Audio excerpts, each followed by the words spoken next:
Hello. Hello. Hello.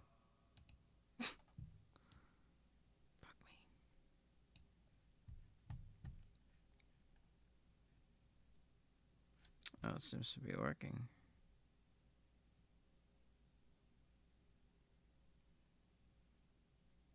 Um.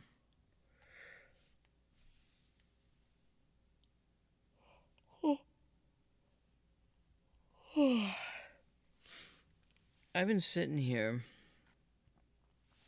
I had a long, long day today, and I spent. I must have spent 6 or 8 hours or more working on transferring files, trying to get a new computer set up for my music studio, and one part of it I couldn't get done, so I gave up, and then I figured, well, I'm just gonna do it a different way. And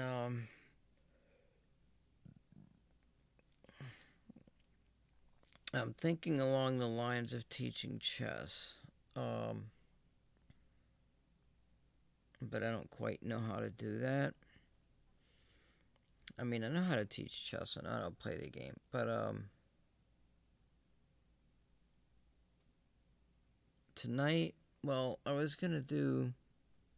I wanted to go over openings, and so it seems as though the way I want to do that, I can't do it yet.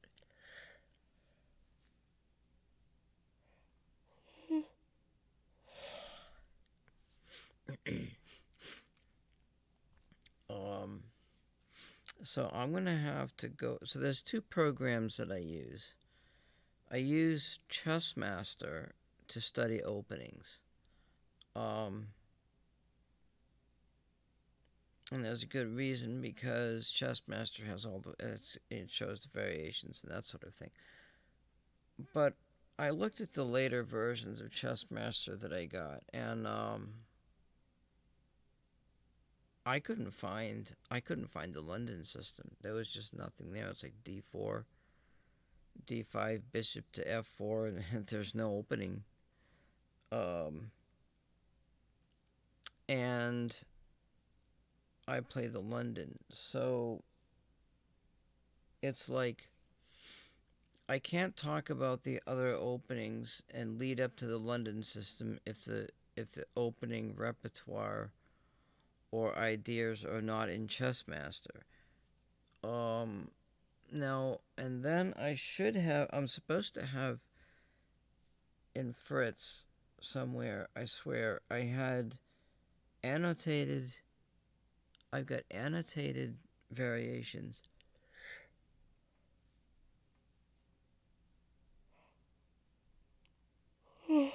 And for some reason I either can't find them, I don't know what I did with them.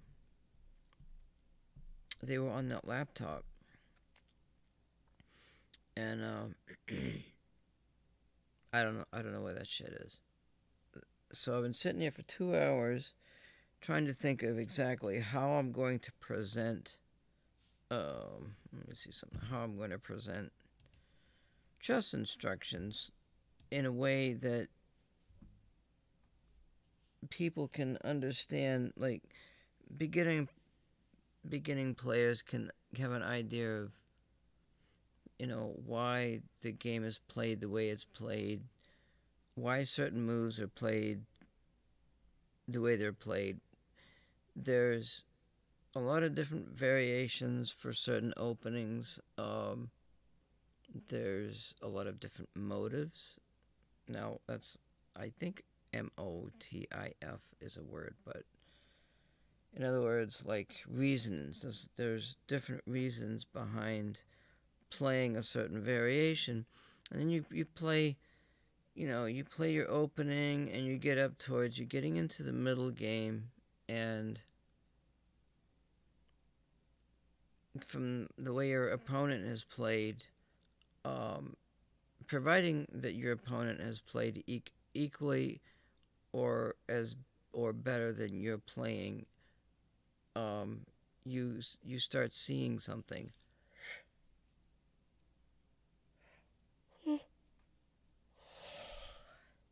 you start seeing the potential for a plan.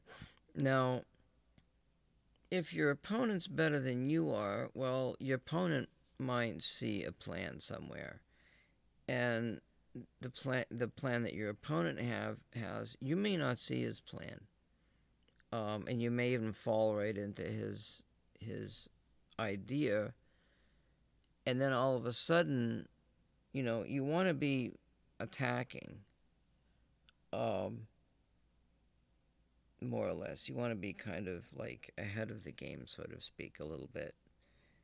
And if your opponent gets ahead of the game more than you, then all of a sudden you have to make a decision.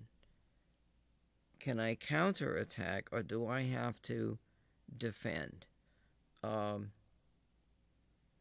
and I've noticed the majority of players playing on Twitch. Well, actually, there are some beginning players that are playing. They're playing 10-minute games, 20-minute games. They're playing hour-long games, um, in an effort to learn tactics, in an effort to learn a few moves ahead. Like, okay, so I see a way that I can checkmate the king. I can force the moves, and in three or four moves later, I have a checkmate, because I'm either checking each time, or I'm attacking the queen, or I've managed to get a certain position, maybe because I'm up a piece or something, and I can either take another piece with a fork, or um, there's ideas in there that you're thinking, well, your opponent is submitting to your will. He's losing the battle. Well, he's lost the battle, and now he's going to lose the war, because you're putting pressure on certain key points of the game to try to checkmate the king. Um, and I think the players that are playing 10-minute games apiece, they're coming close to learning a lot more about tactics than people who play 5-minute games. And people who play 3-minute games that are new, um, there's two ways to play that game, and one of which is to just not attack at all. Set up a defensive perimeter and play the clock. Um, Honestly, like, I could set up a defensive position and just sit there and wait, and play completely defensive in 3-minute games. Why not? You know, it's up to your opponent to crack your defensive position, and you don't have to win. You don't have to plan attacks. You don't have to attack on the queen side. You don't have to attack in the middle of the board. You don't have to do anything. Um, you could leave your king in the middle, set your bishops in front of your queen and your king. Um, bring your rooks. Maybe bring your rooks up to this second rank.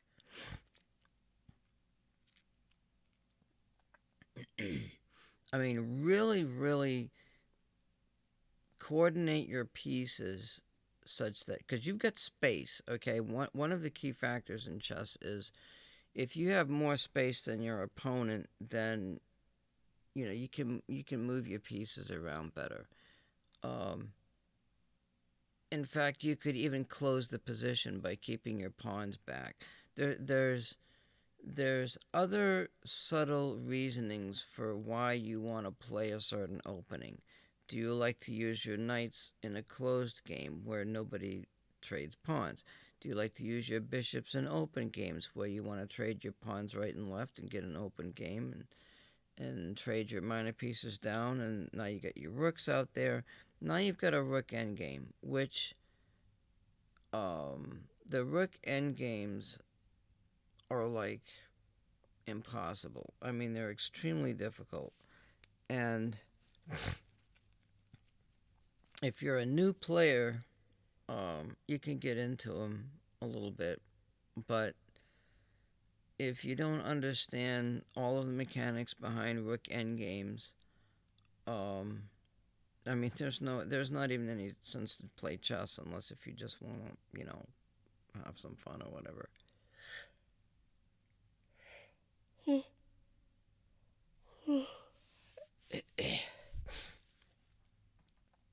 Oh, let's see. So,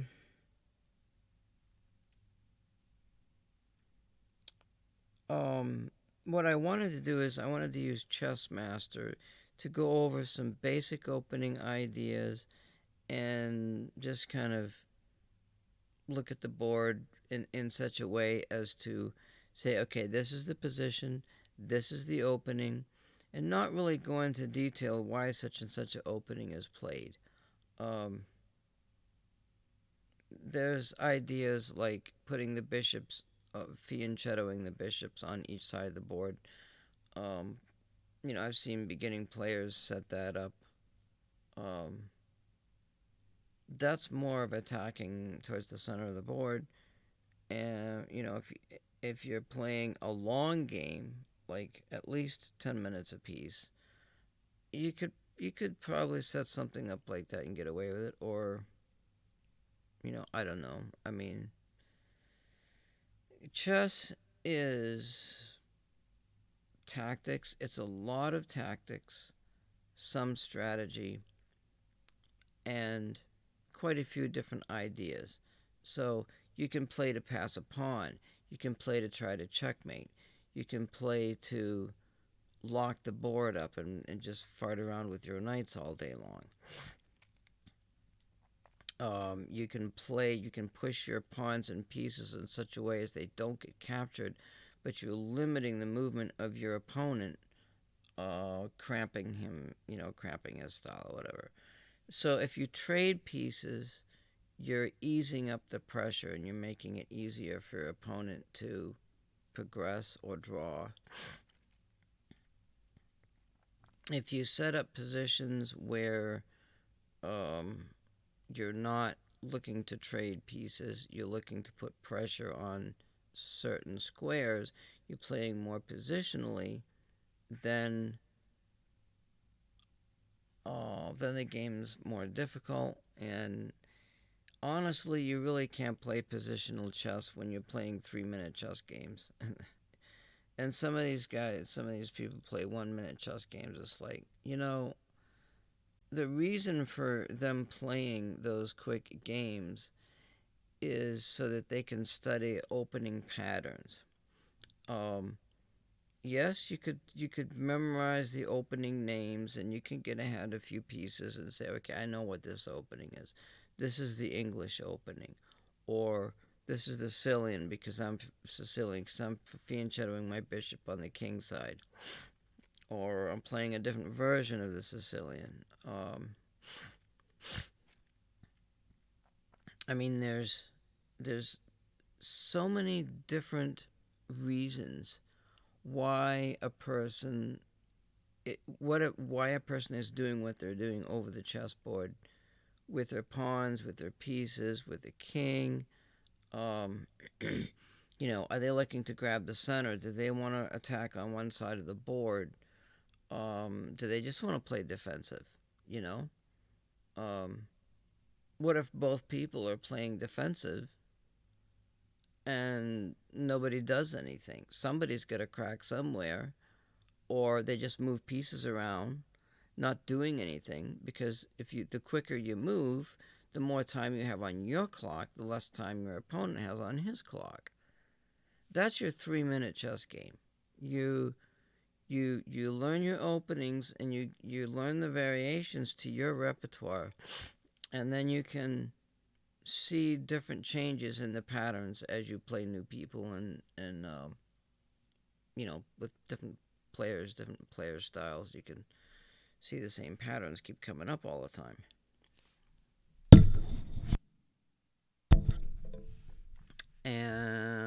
let's see, I'm just gonna put this up here because I don't know why this is doing what it's doing over here.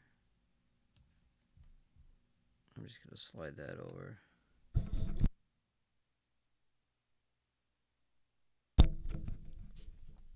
So I could go over on the right hand side of the board. Actually, as a matter of fact, I could probably, let me see here. I might actually be able to make this a little bigger. Let's see. Wait. Well, I can't go too far, actually, because of that. Well, I'll just leave it that way. Forget. So, I have a game up right now, I think. And because I was so tired and everything. So let's just do this. I'm going to run through this game right here. This is some weird defense that I think I threw in or something. Wait a minute, this is actually somebody's game. Oh yeah. So this was a game between I don't know. Is there information here? No, there isn't. I don't know. Shit.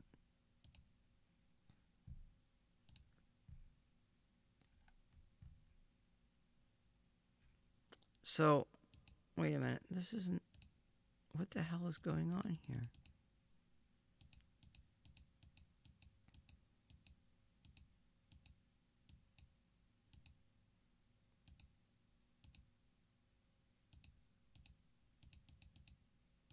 Is this the next game? What? That's okay. This is the game that I threw in earlier. I don't know what it did. It just jumped to the next game or something. So this is sort of a bishop to f4 London system type opening thing. And what I did was I threw in these kingside pawn moves to show what happens. Well, this queen goes over. There's a 2-move checkmate involved with this, but I just threw that in there.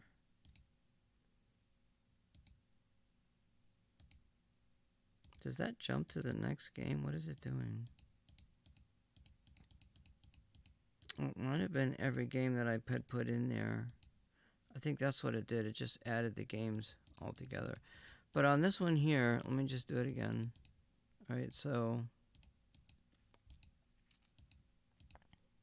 this is a game between two opponents, and I'm using the openings book. Wait a minute. Let me go back just to make sure. Yeah, okay.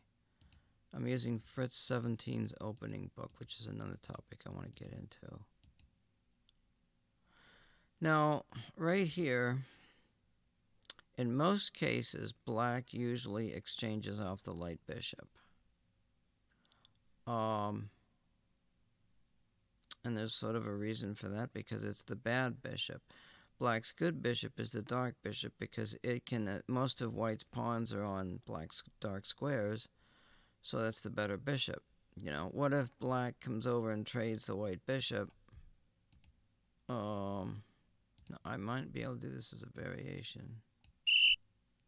Wait, what the fuck? What the hell just fucking happened? Why is it moving 2 pieces at the same time?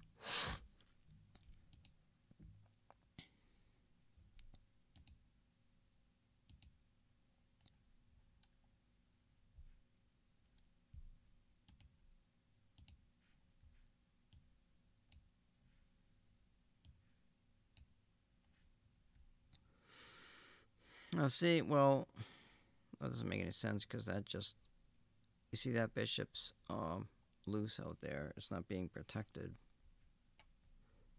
But generally, that's usually what happens is black brings out the light bishop and wants to trade it off. And white's bishop White's good bishop is going to be the one where it can attack his opponent's pawns. So if White's pawns are all on dark squares, then and they just sit there, then Black's pawns are eventually going to be on light squares. Um,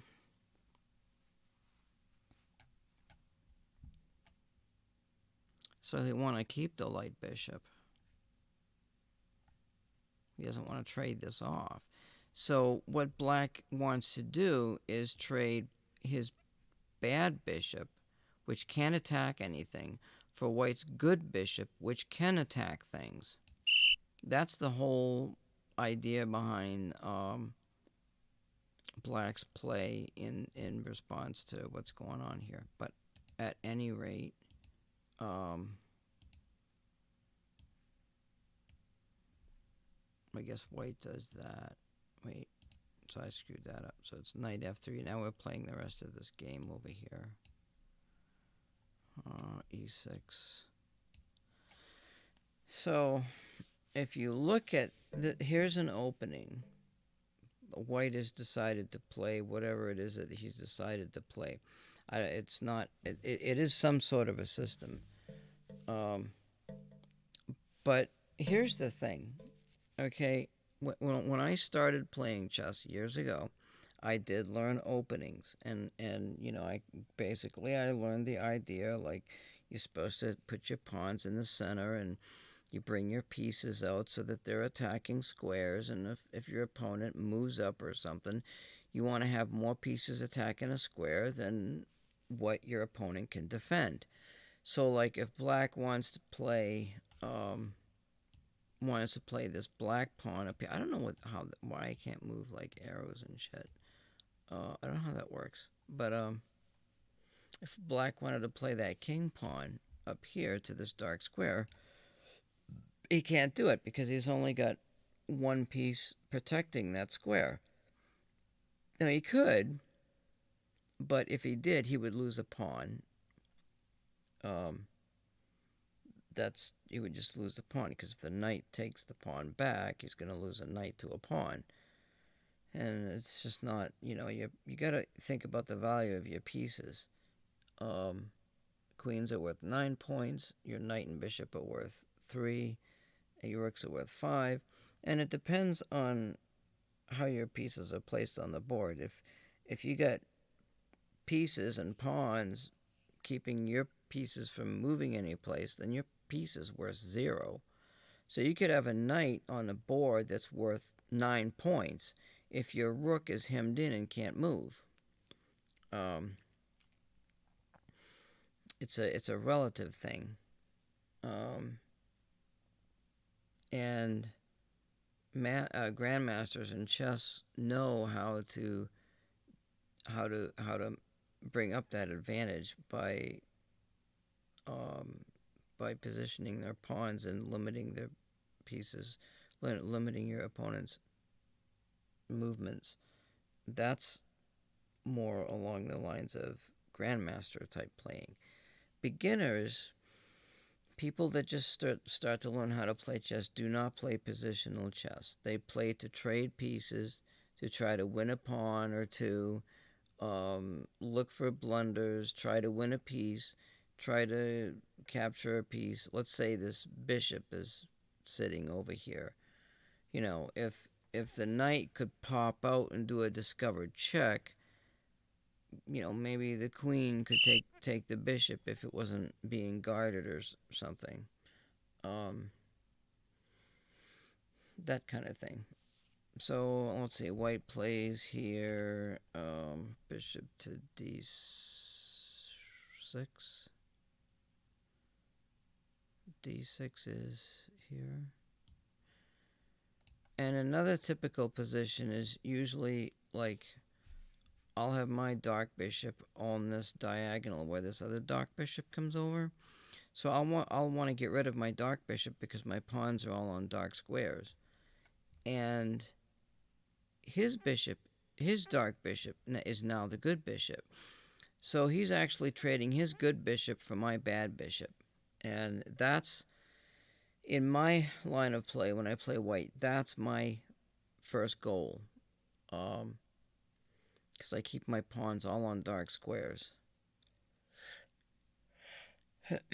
And I try to do the best I can to keep a knight and a bishop on the board um, in the end game and trade my rooks down. That's basically. And the other idea of why people play certain openings is because they want to have certain pieces or certain positions that end up in the end game that is a winning end game position for them. So, um, if your opponent has bishops and you have knights and all the pawns are locked up on the board, the knight can get in there in behind those pawns and, maybe nab a pawn and come back out.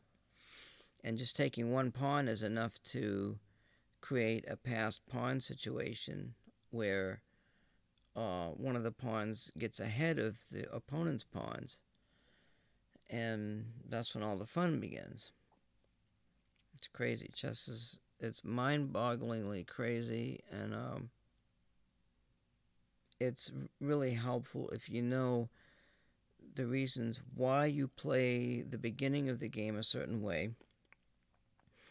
And me, I play the game in the beginning a certain way not because of what I want to do in the middle game, but because of what I want to do in the end game. So my end game wants to be bishop and knight, and I want to have a good bishop, and I want my opponent to have the bad bishop. That gives me the edge, and then I have to use tactics to convert that edge to a winning position. And then if I've got maybe a pawn or two ahead, then I can start trading down my pieces and use my king and push a pawn to the end of the board, get another queen, and win the game. So that's my idea of why I play the way I do. But anyway, so in this position here, you can see that we can see what's going on. All right, so white's decide the castle, and black castles. White plays queen to e1, getting out of the pin, maybe.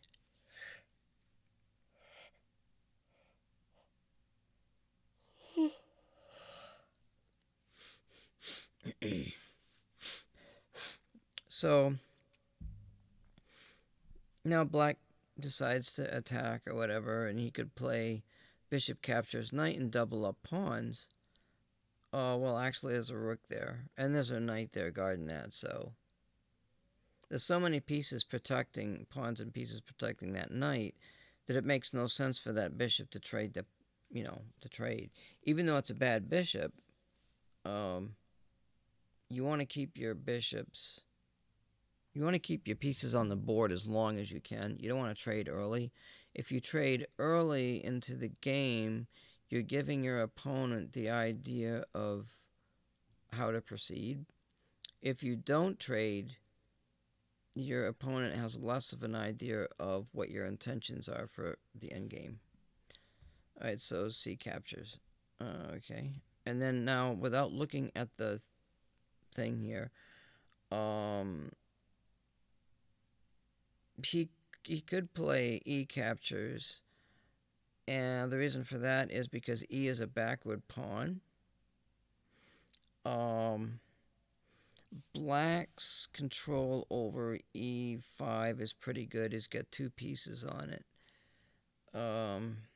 If white captures either way, he'll have two pawns attacking that square. Plus a queen in behind if white decides to take with the e pawn. So he could take with the e pawn and move his knight up to that e square and attempt to control that square. Then you'd have a black pawn. Let me just see here without. Let's just see. I don't know. Well, okay, it's this knight captures d4. Knight captures d4.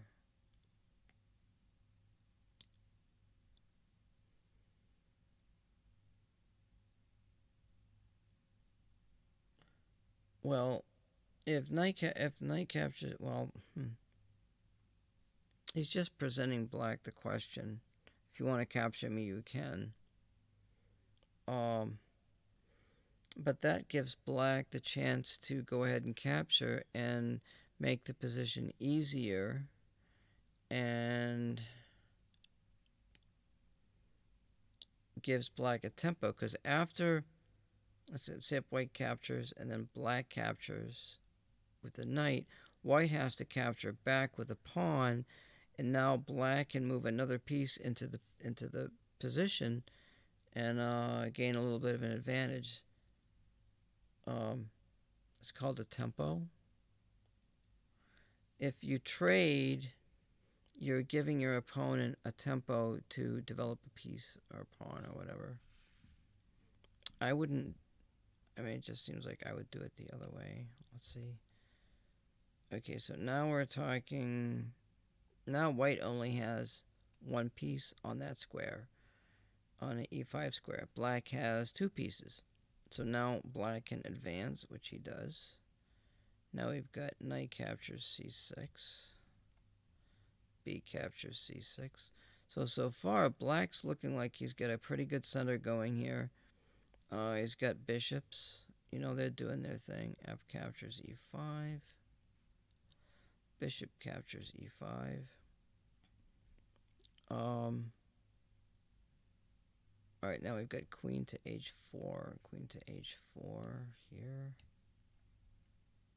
I don't know what the relevance of that move is, because the knight is protecting that bishop. Let's see what the computer says.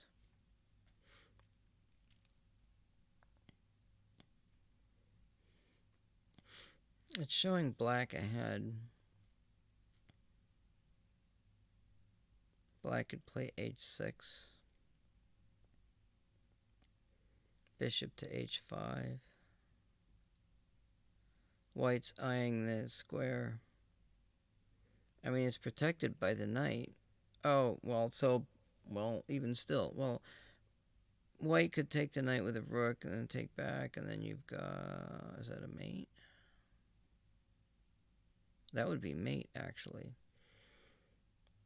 So, if black didn't do anything,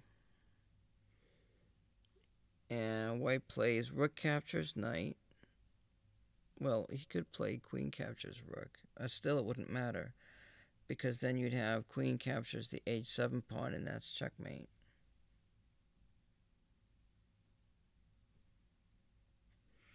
So now we're getting into, this would be considered the middle game. You'd have to go back. You could go back into the position and ask yourself, did white know he was going to get into this position? And there's different variations going on in the middle, you know, when those pieces got exchanged and stuff. White decided to take with the knight. Maybe white wanted black to push that pawn and said, okay, you go ahead and do that. I'll take the knight, and now I've got the chance for tempo. So if I take a piece and you take it back, now I can move another piece. And that piece in this case was the queen. So black can play h6, well, as bishop h5, h6, and according to this, white plays here, or black plays that move.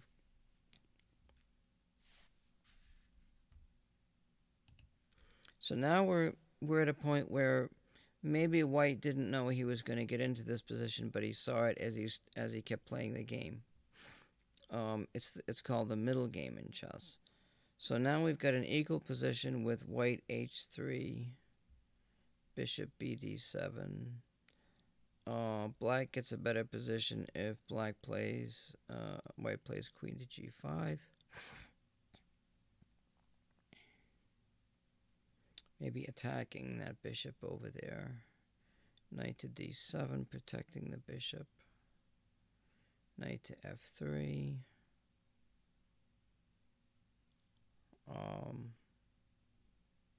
So white plays h3. Bishop to c8. Knight to f3.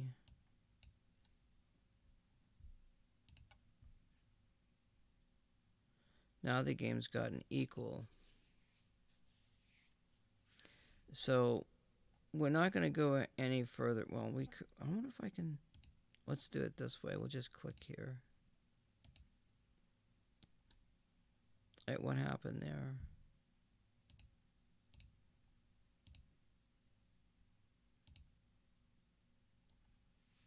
So black has a good dark bishop. And trading that bishop off for a knight, it's probably good now, because now there's two open files. There's two files with no pawns on them. Black's weakening his position there. So that's good trade for white. Now we got bishop to d2. And that's the end of somebody resigned. Probably. I don't know.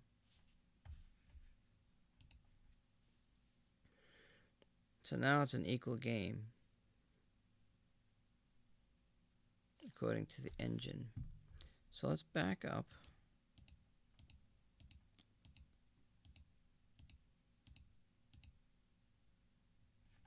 Let's see what the engine says here. So black's a little bit ahead here.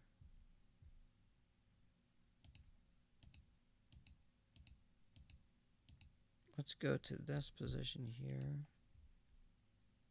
Black is still showing a lead in development here. What happens if I play... Oh, I see. I can't take this pawn to attack that pawn, because if I do, this bishop has this pawn over here for free. Jesus Christ, that scared the fuck out of me. What if I go here?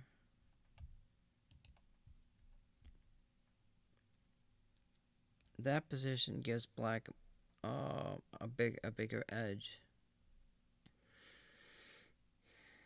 Black has knight to b4, attacking that bishop. It's sitting out there loose. Bishop to b1, rook to c8, queen to d1. I don't want to play through that line, because it's getting away from the main idea of what I want to talk about.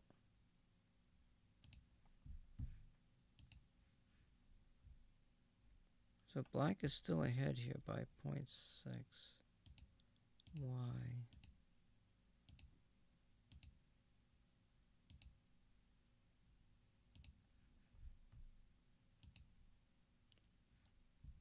Oh, it actually shows on these bars. Wait a minute.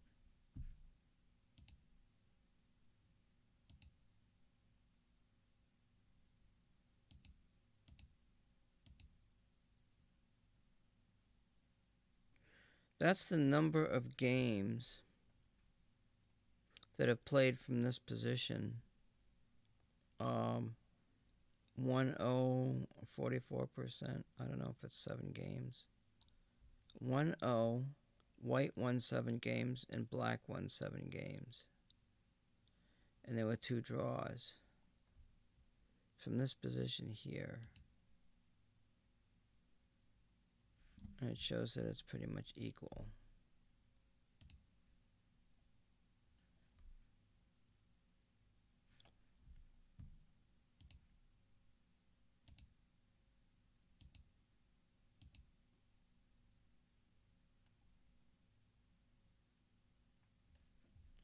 What happened here?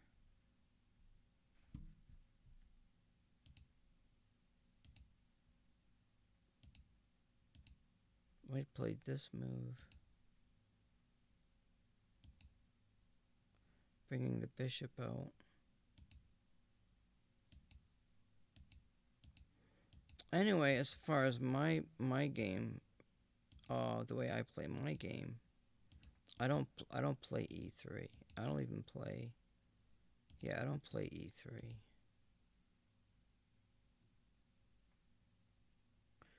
Because my pawns are ending up on dark squares. I want my dark bishop out. And I think I can do it, you know what I'm saying?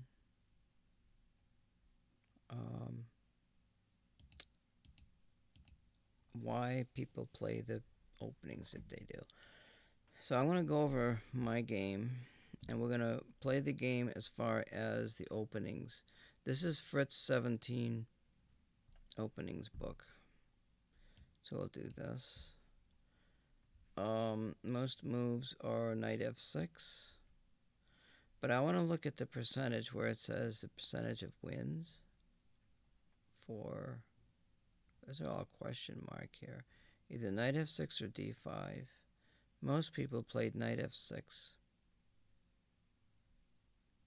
So it's probably the best move to play. Now we have, most people play c4. Some people play knight f3. Everything else is questionable, and the numbers go down.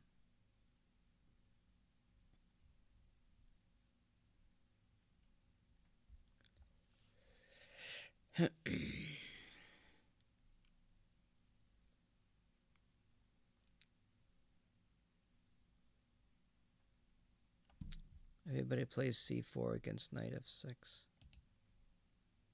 What if d5? c4, knight f3. Still the same thing. Nobody likes that London system.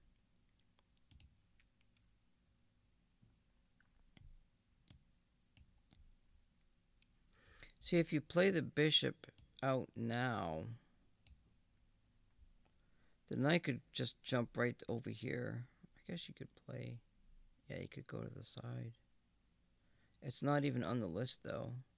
There's only 4 games with knight h5, and they ended up being a draw or something.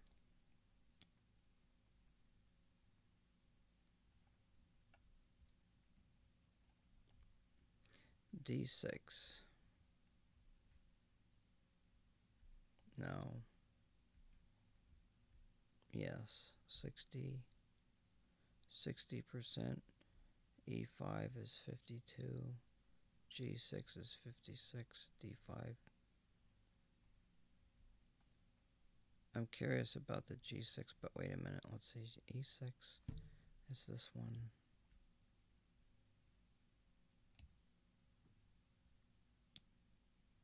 Now we've got knight f3. I'm wondering about knight f3. I just don't know. Then we got d5.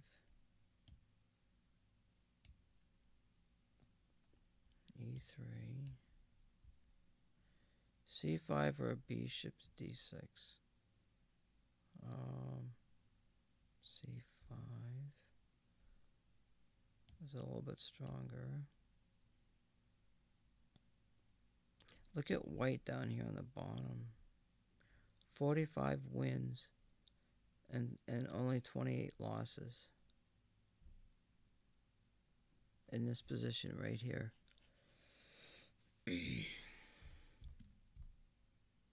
What if I played bishop to d6?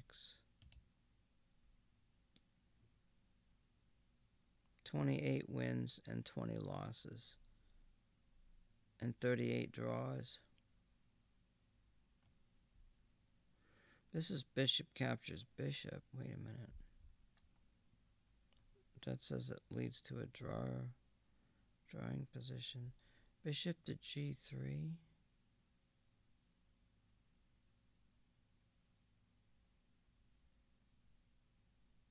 Knight from b to d2. 68.3.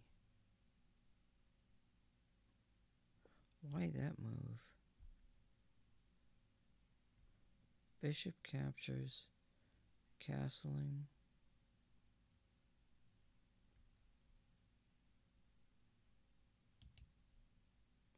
Now see, Well, because I'm not playing the game. See, there's supposed to be variations in here. And I don't know why the variations don't come up. If I do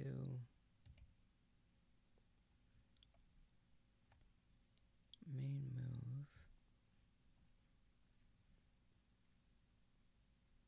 is it notation?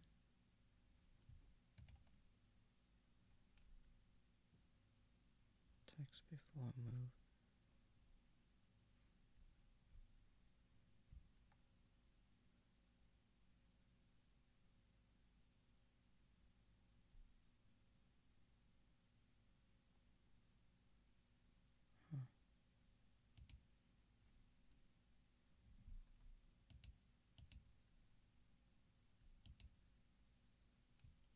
Oh, I can call this a variation.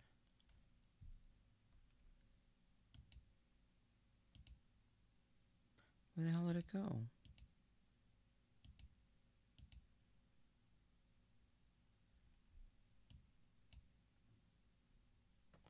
I don't know. I can't remember how the hell this damn thing works. That pisses me off.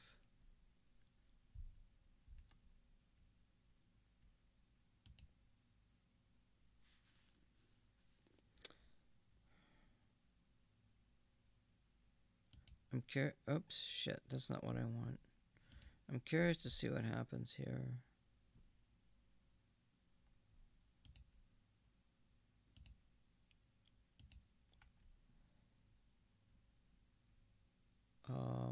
She has a lot of draws in this position with castles. With c5.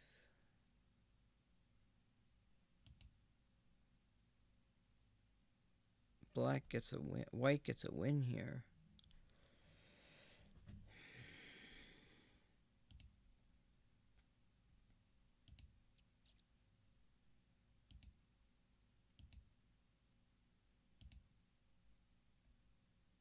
Oh, that's strange. Playing that pawn up and bringing the light bishop out there.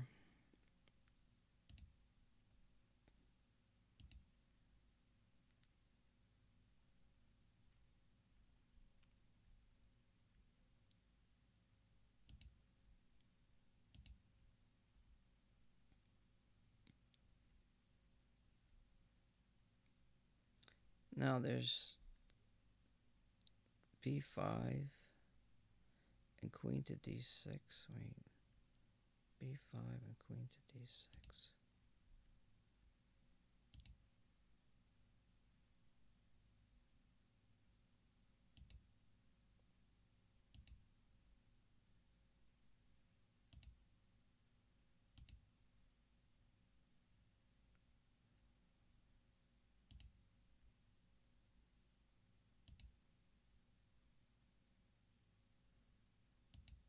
Huh. That's the end of the game.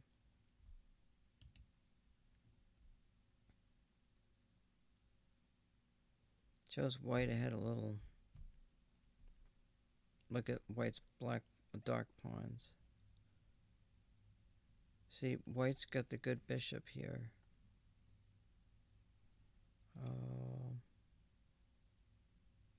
I don't think it's going anywhere anytime soon either.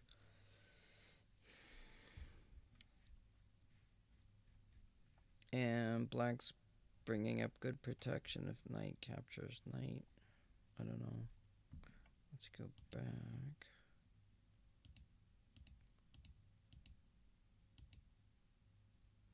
Now, you see,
Sorry about that. Got a little distracted. Shit happens, you know?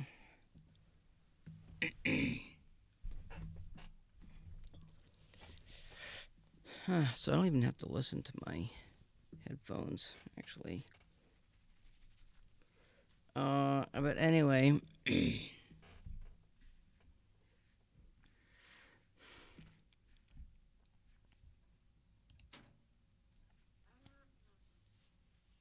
It shows white a little bit ahead. And then it went to an equal game, didn't it? What the hell happened here? Let's see.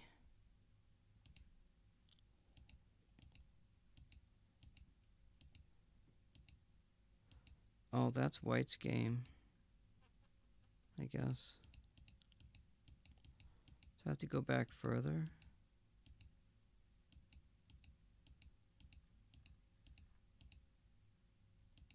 Right there.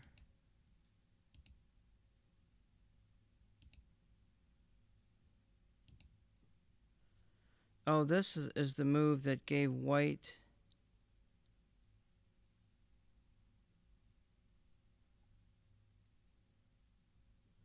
a better opportunity. But it said 83% though.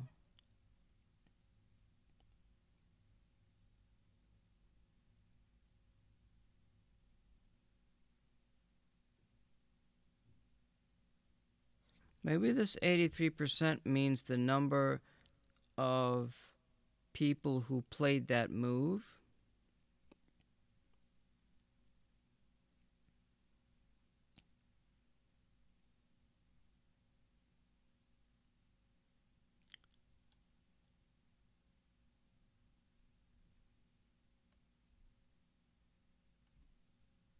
But it doesn't say.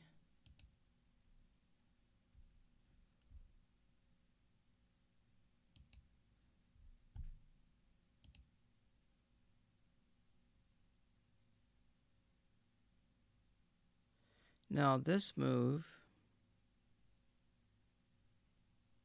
shows no wins for white, a win for black, and 2 draws. Oh, that's white to g3.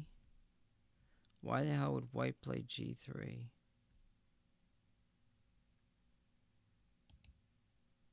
Right here it's even,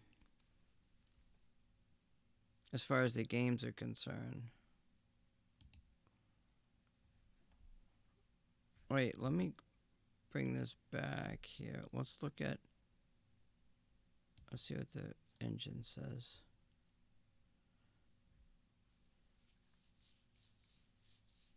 The engine says even.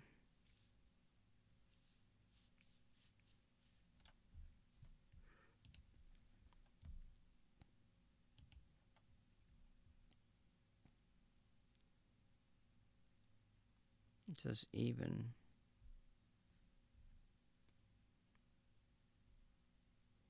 Why g3? Oh, I see, because that pawn is under attack.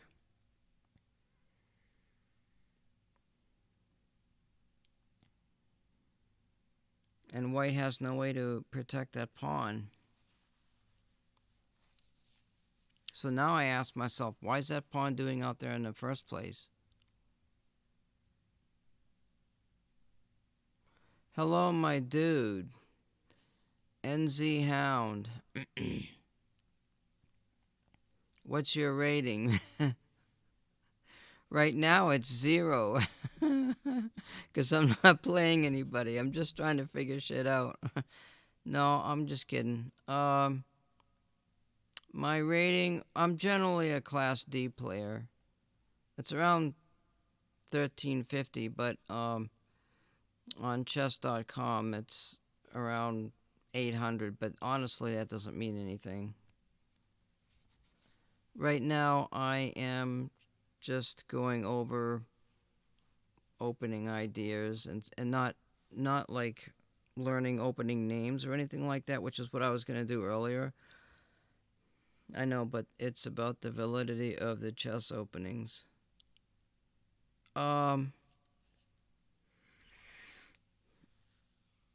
Well, I mean, it's just I'm just talking in terms of the way I play. Like, in other words, I play an opening because I want to have a certain end game, and there's many different reasons why people play different openings. It's the way how I play it. So now, like in this situation here, I'm wondering, could White have done better instead of leaving this pawn out here? Yeah, you're cool. This sounds interesting. Thanks. uh, but this is Fritz. This is called Fritz. I don't know if you're familiar with the program or not, but it's an absolute must. I mean, if you want to learn um, variations, this is Fritz 17, and it's got quite a few variations and stuff in there. But it shows the best moves, and it shows the moves from the tournaments and who played and who won. It shows the percentages of who won. Yeah. Um, but yeah. When I played in 3 World Chess Championships, speed chess, and if I didn't have Fritz, I wouldn't even have thought to go down there and play in those tournaments. I wrote down my variations and I put down notes and everything, and I can't seem to find them. I don't know exactly what happened to those notes. They're supposed to be like, you can add notation in here, and I thought that I had some stuff in some of my databases, but I haven't. I just started doing this tonight, kind of, just to kind of get. I want to get. I'd like to teach chess, and I want to be confident, and try to be able to communicate as best I can as to how I feel. Um, certain why certain things happen in the game, and not just look at the number of games and say, okay, well, I'm gonna play this because most people played that way. Like in this situation here, you could say to yourself, well, up to this point, White was ahead, and then White kind of lost the position here. But now after what happened here? Um, I don't even know what happened. Why is Black moving twice? Oh my god, I can't think here. It says G3. I don't see G3. What's going on?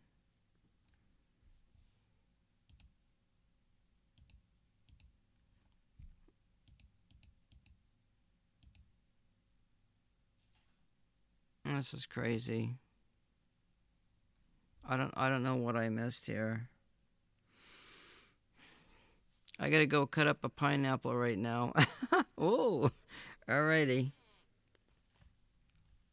Thanks for hopping in and saying hi. Yeah, that sounds good on some ham for dinner. I'll tell you that.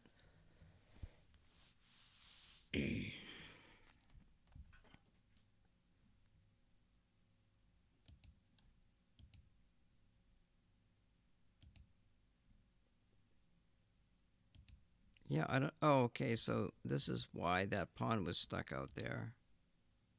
See, I didn't play that way. I would have played. Yeah, I would have played bishop captures bishop. Oh, it is a line in here.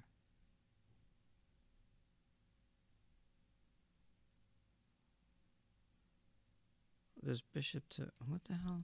Oh, from knight to bd2. Okay, that's what it was. Bishop captures.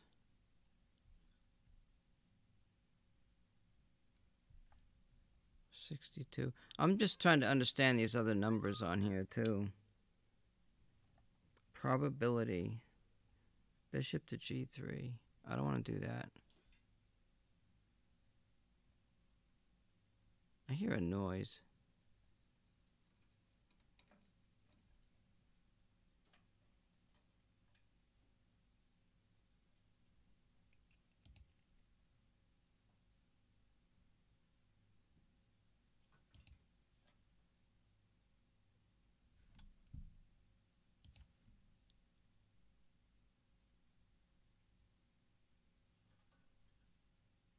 Right, I gotta go check something out, damn it.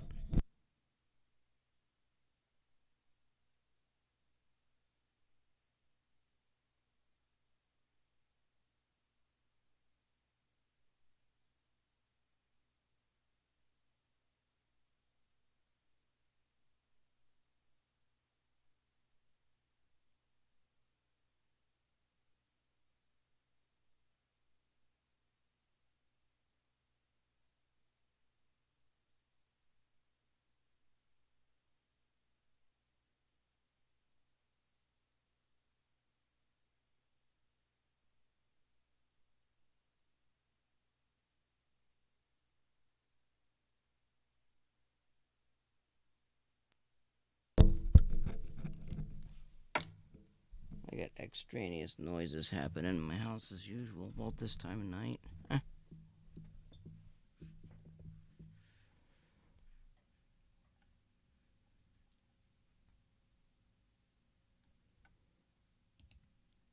So those are green.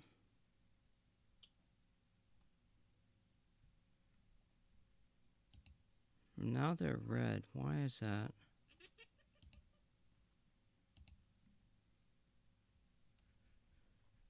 Minus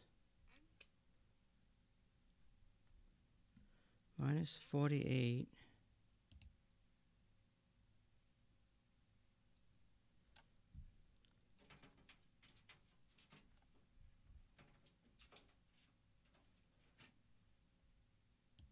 I gotta read the manual and figure out what that FACT means. I gotta understand these numbers probably.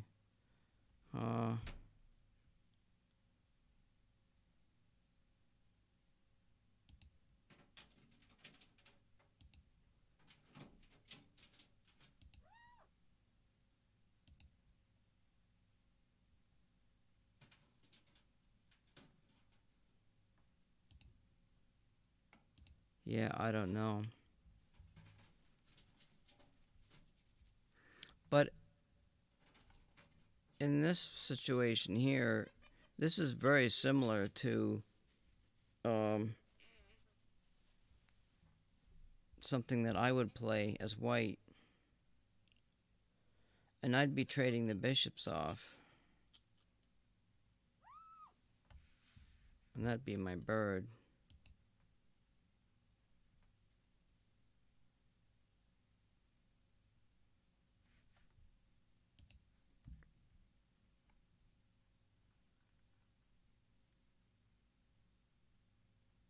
That shows an even position for both sides.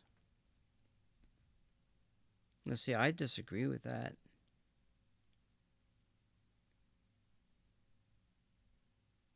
Because white has the better bishop.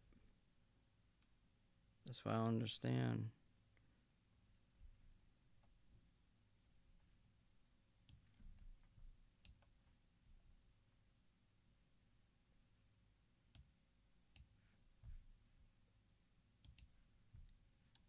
A lot of draws. Oh, this position shows up. Is this transposed or something? 53 draws from this.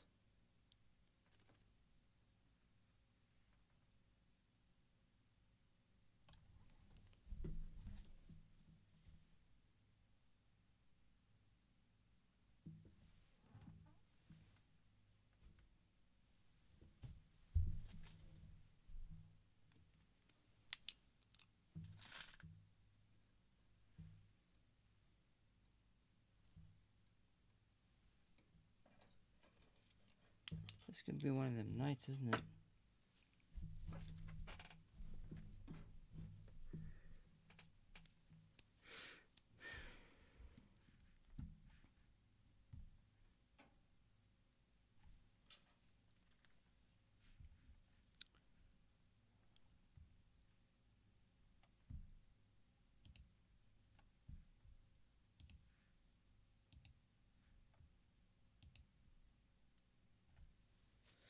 Yeah, I don't really want to go any further than this because that gets into it gets into some other crap. Um, yeah, I know. I want to do some stuff with black.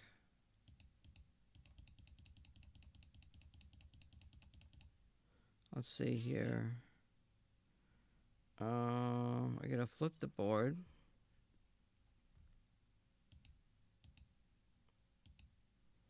And we are going to play the Caracan defense. Actually, you know what I want to do? I'm going to play. Let's see here. So let's play this. This. Most people play e4. It's questionable. I don't know why. What's this? d5.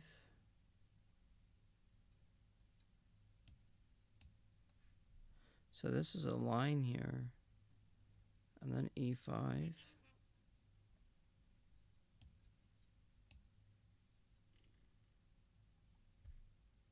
We've got bishop to f5.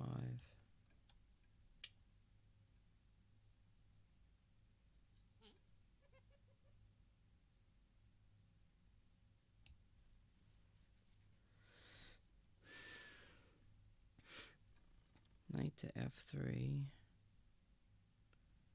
Knight to c3.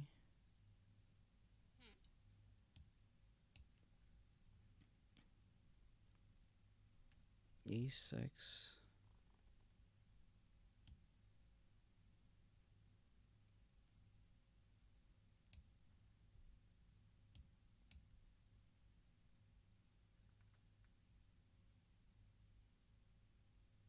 Damn.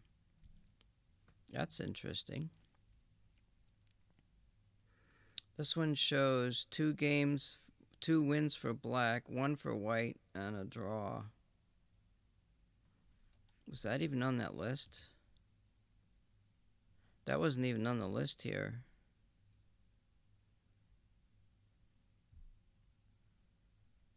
e6. I'm just playing the most number of moves. The most popular moves. Bishop to e2. So you got c5, knight to d7, knight to e7. This is still showing white has got an edge here. Bishop to e3, castles, white castles, bishop to e3.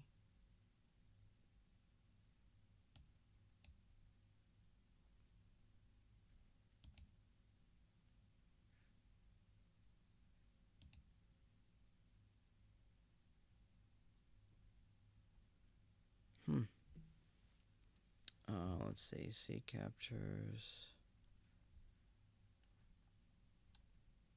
What does this do?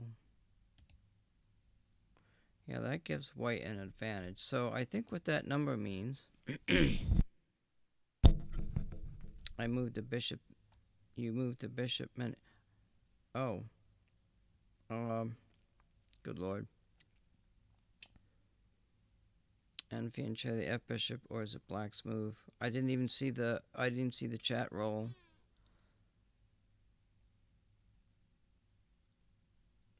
Sorry about that. You moved the bishop too many times.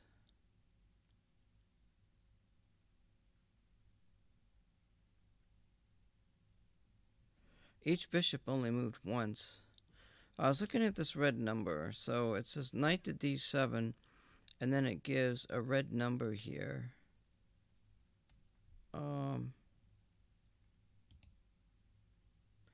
And now white is ahead 57. So what that means, I guess, is if black plays numbers in the red, that means that's not a good move. So now white can castle and stay in that plus range. Well, now all of a sudden it's like here. Let's see, knight to e. So I'm okay, knight to e7. Because I'm kind of learning Fritz too. So now everything is even, but it's showing white ahead here.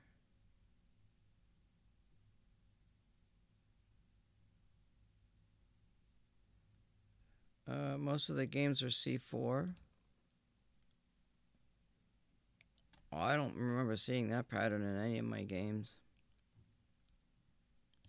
D captures. White is ahead here. White's definitely gaining the advantage for most of these games. Oh, that's even right there for the number of games. Black can play b5, bishop to e7, h6, h6. Let's try h6, a4. This is showing white won this game. Let's see. It's showing white with an advantage. It's less than 1, but it's right up there.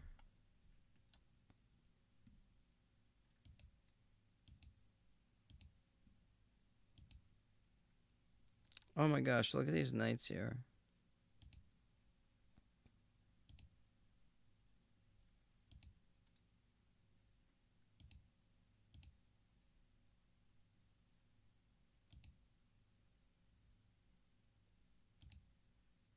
Wait, what the? Oh, the queen's sitting there.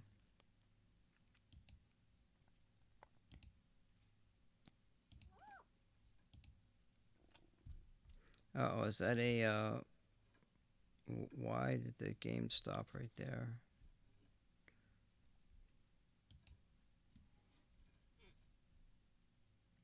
White is definitely ahead here. Oh. Because this is the only game where white won. It says there's 2 wins there.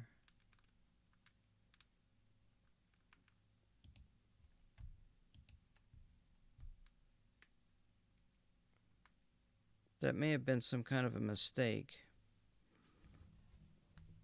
It's showing white with a much better advantage. That may have been a blunder.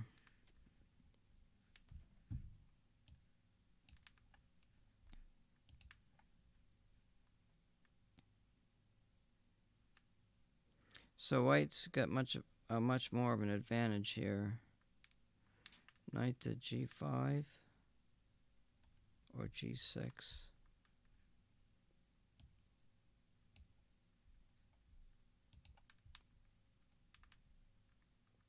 Queen to g3. Yeah, I don't know where the advantage is, but it's there. So I'm going to go back.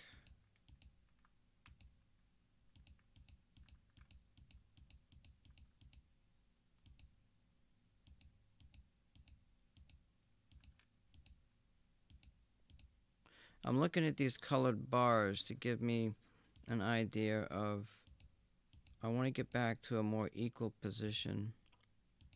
So it's showing white. Actually, there was, let's see.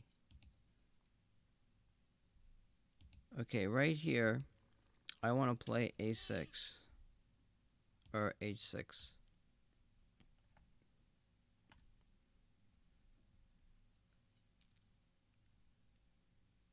And it's showing, let's see, 1 win for white, no draws, and 2 wins for black.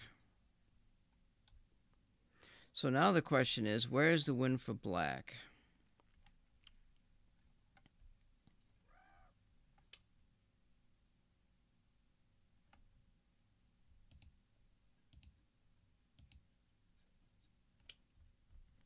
That's the question. Let's see.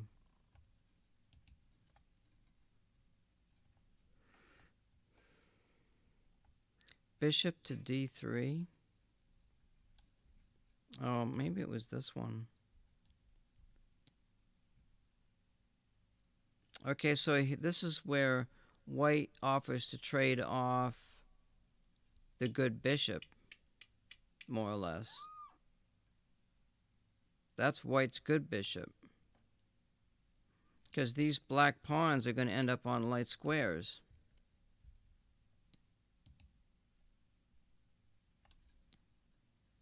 So there's two wins here for black. Either way, queen captures or c captures. So let's go with queen captures. Actually, now it's showing...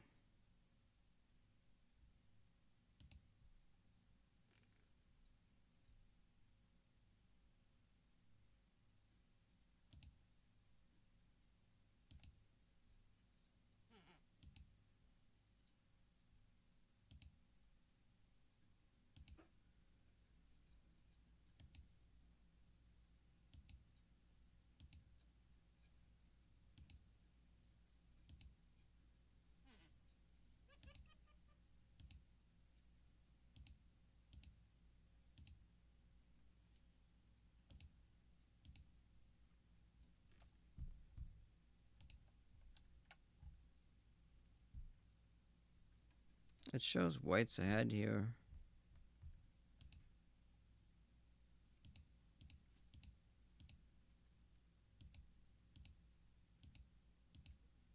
By a half a point. But anyway, that's where white decided to offer up that bishop.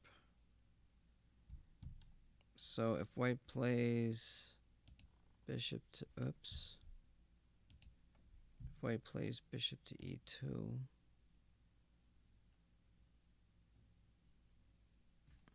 Is that...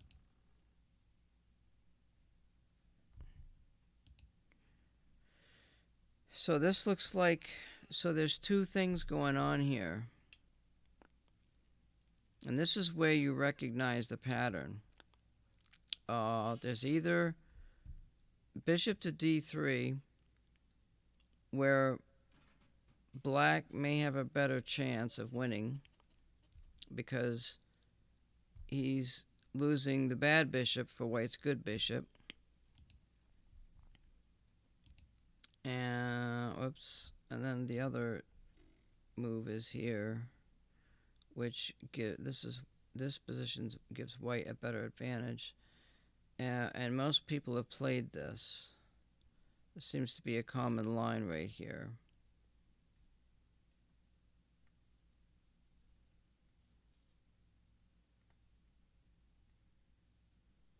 So now if white plays knight from b to d to 2 or whatever, let's see. Now if black plays knight to e7, it's showing minus 44, which is going to give white a good advantage. Let's see. Well, let's see what happens here. I mean, I don't know what's going on with that number. Rook to e1. Yeah, rook to e1 is not good. That's not good for white.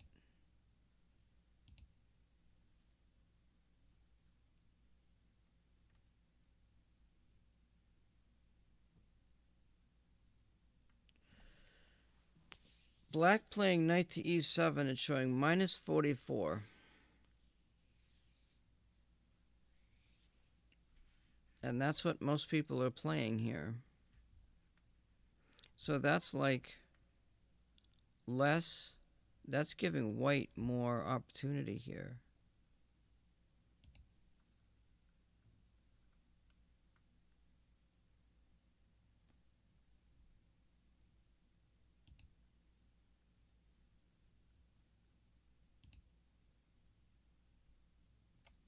I don't understand these damn numbers. I play bishop to h7, and there's these group of games, and white's like clearly way up there.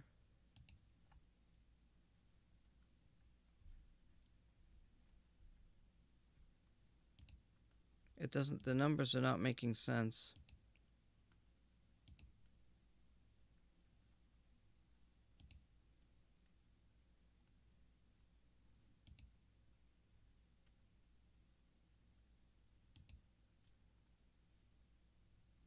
What the hell is that number?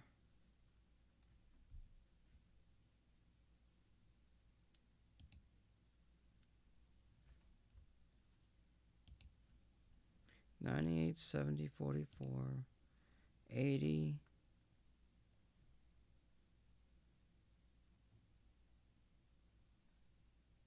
So we're talking knight to b3. That kind of evens things out a little bit right there.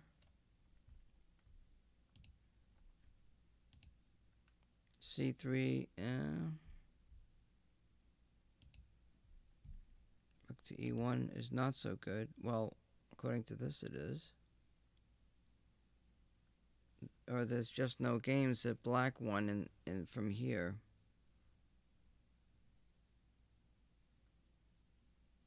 They're either drawn.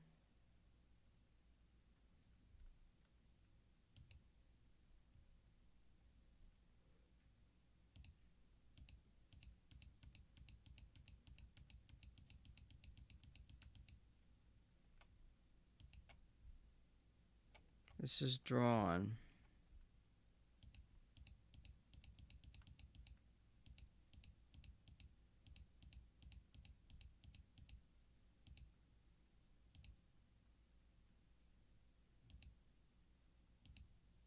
It's showing white with an edge on most of the games here, except for up to this point.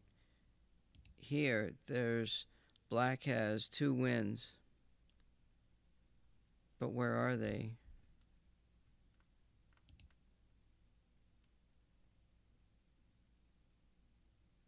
Wait, black has...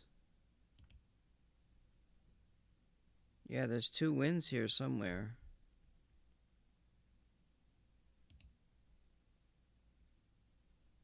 But I wonder where they are. Oh, you know, well, actually, wait just a second now. There's a way to figure this out. If you can copy the position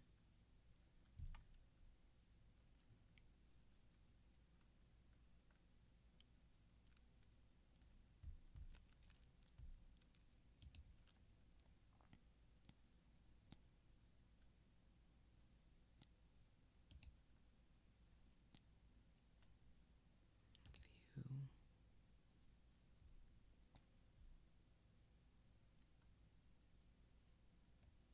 How the hell do you do this?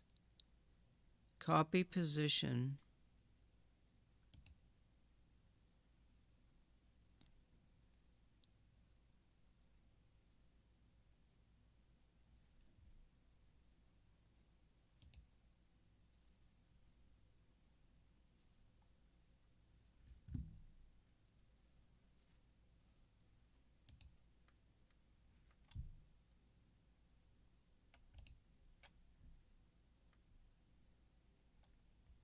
This is not...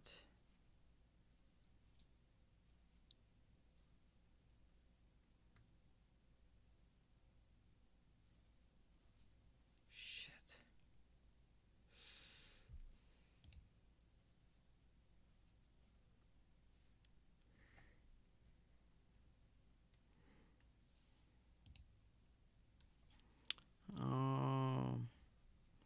Activate game window. That's not it. Edit game data.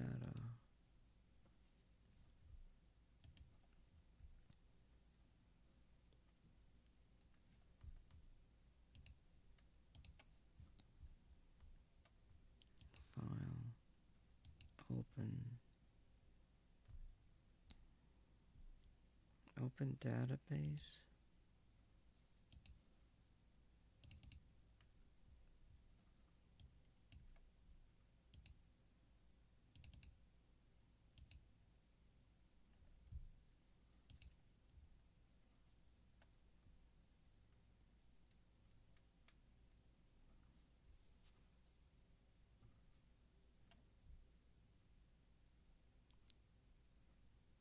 Paste. Attend.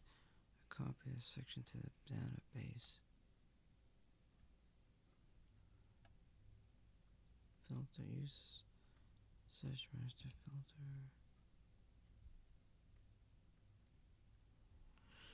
I'm trying to see if I can find.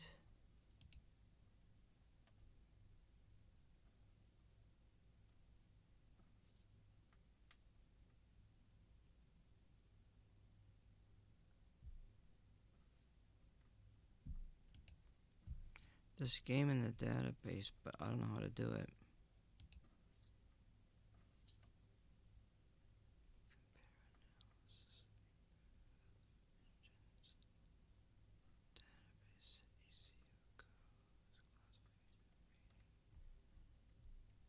View.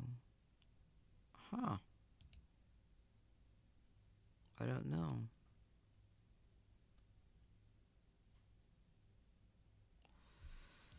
I don't know.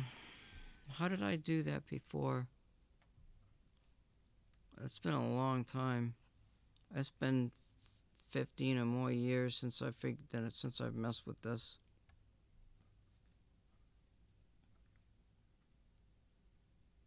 It's in this openings book.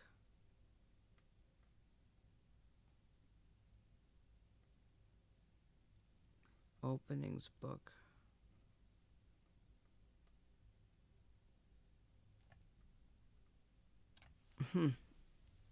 Where the heck do you suppose them games are?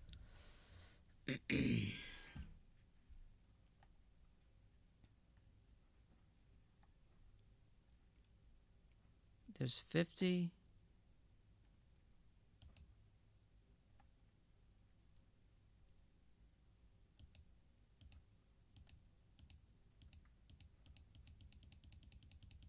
That's a draw.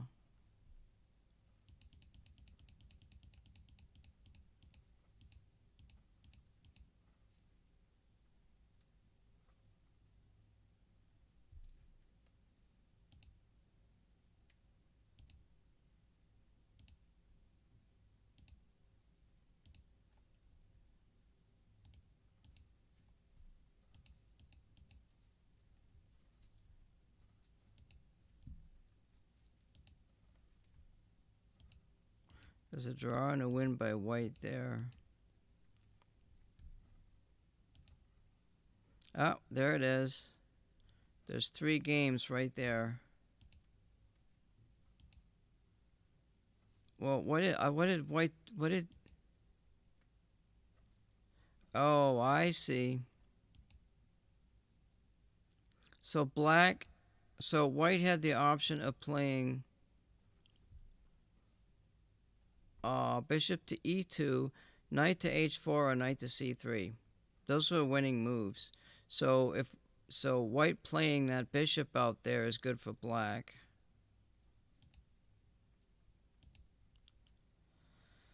And there's 2 games here. There's c captures and queen captures.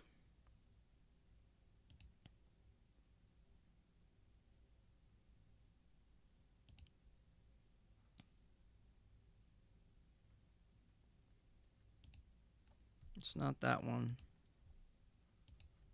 It's not that one. It's bishop to e3.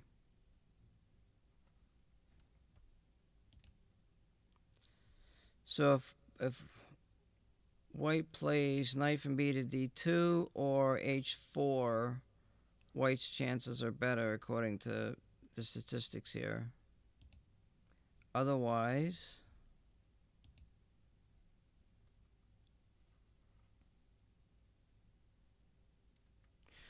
so now you can see a pattern that maybe in this position black has better chances, and it kind of seems that way because, well, black can now work on pushing the c pawn,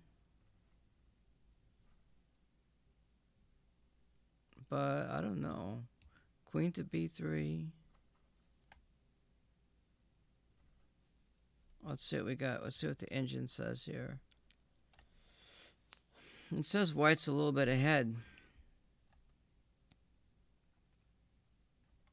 But how did black win? White must have blundered somewhere.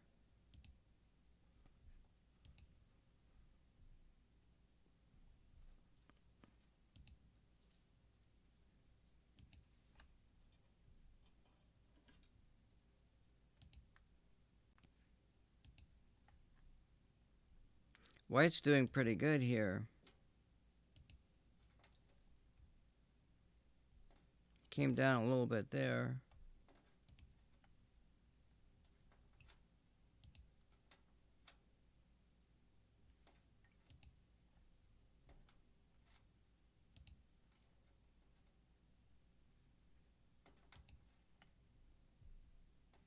Black's starting to get an edge here.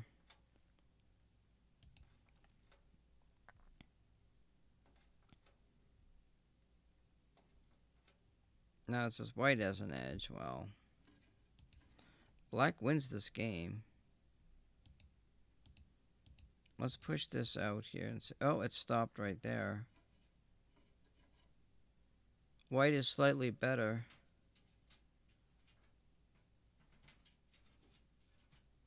I don't know what game this was. I need to figure out. There's supposed to be a way you can figure this out in the openings book.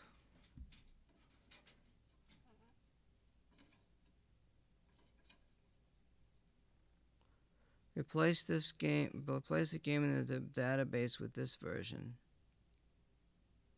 Oh, really?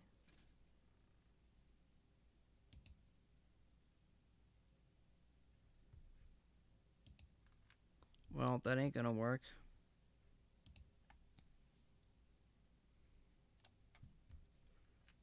Oh, it says enter variation. Take back a move to start a variation. Oh, this is different from the old version because from before, you could just do it with moves and it would automatically do the variation for you. I swear I like the older versions of this game. I may go back to the older versions.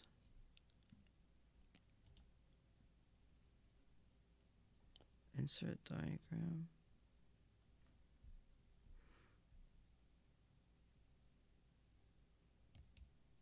Copy position.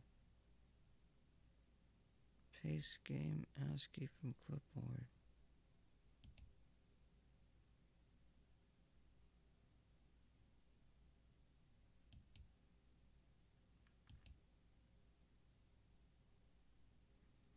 I don't know. I don't know how to do it.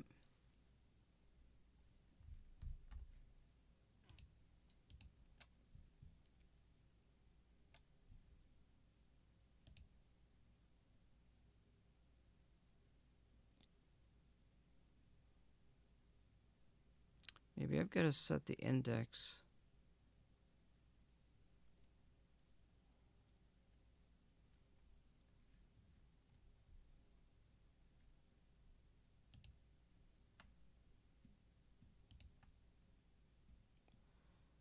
Games. Result. Players.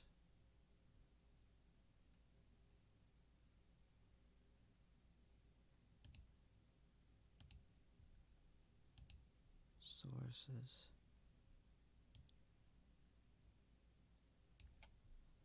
Teams. Game title. Openings.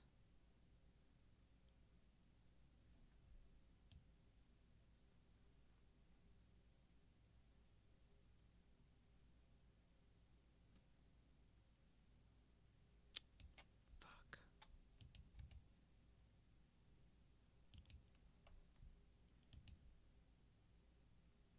Set ECU codes. Key functions. Install a key. Small key. Okay. Oh shit, what just happened?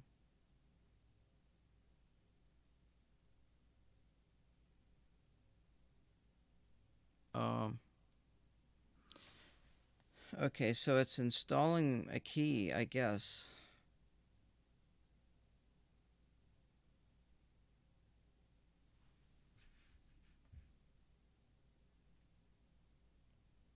And, it actually it dumped the game. I don't know what this key thing does. I thought it was supposed to do like openings and tell you which players played which openings.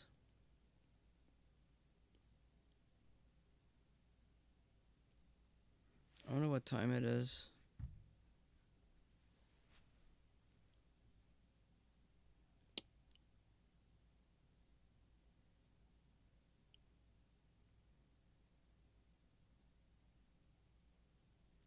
Maybe I wonder if that was Chess Master, where you could copy the position and it would look for that position in all the games. It would tell you which ones they were.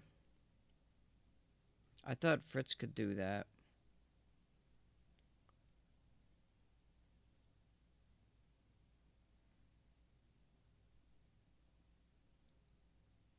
Look at that mouse, huh? On the screen. That's too funny.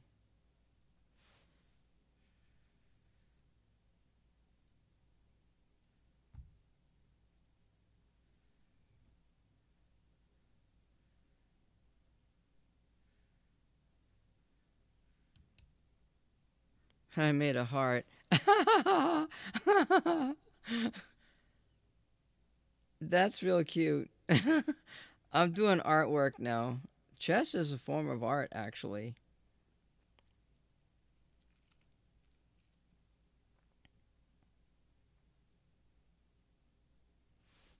What's this?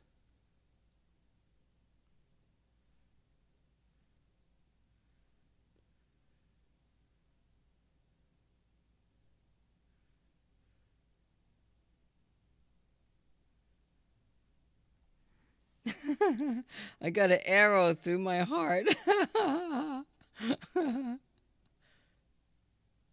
Bet you never saw that in any chess. Oh, we got file error game. Uh-oh.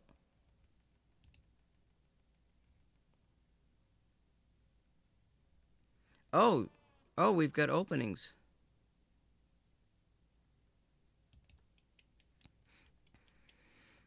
We've got openings.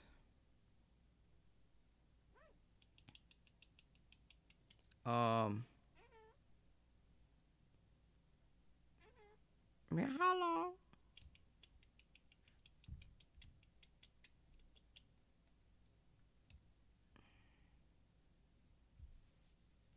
It actually didn't crash.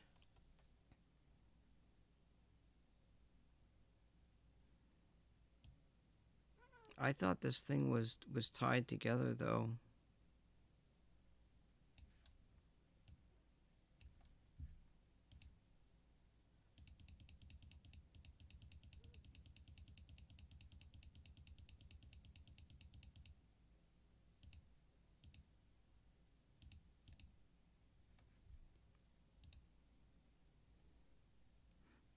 It's the Caracan, but I don't know.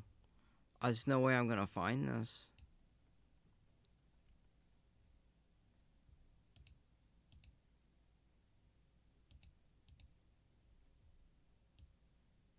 There's no way. Trash defense. Uh, Actually, that's the Caracan advanced variation. Caracan advanced. Only 9,922 people played. Oh my god, some of these games go back over 100 years.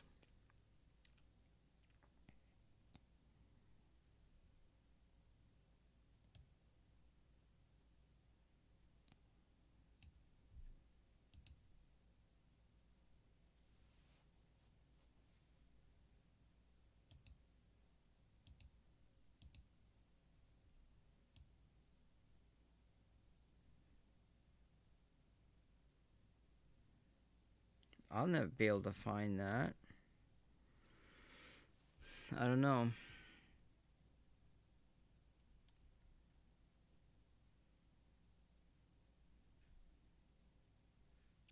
I'm gonna save this game. Let's see here. Let's see. It says save the position. Replace the game in the database with this version.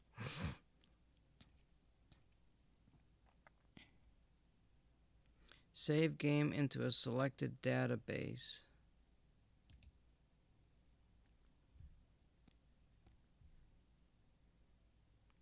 Database 2020.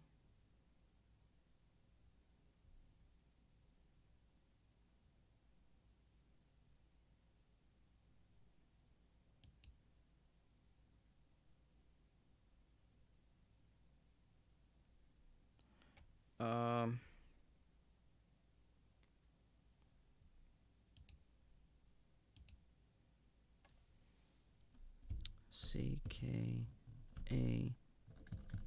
Caracan Advanced.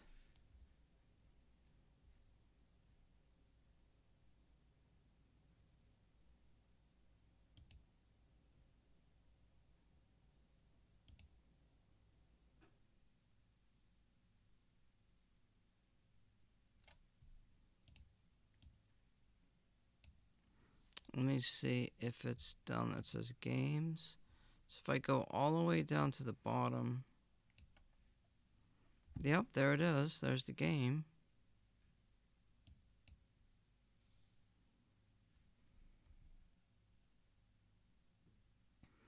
ECO B12.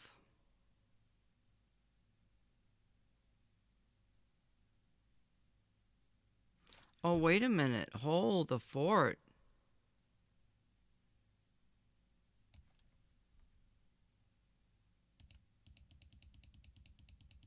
Let me go to the end of this.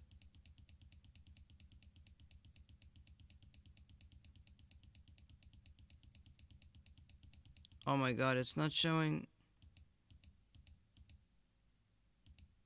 Oh, it's going into the next game. What did it do? It's going into.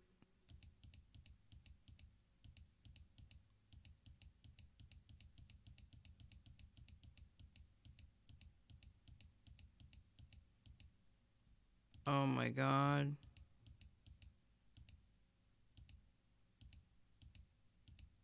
There it is.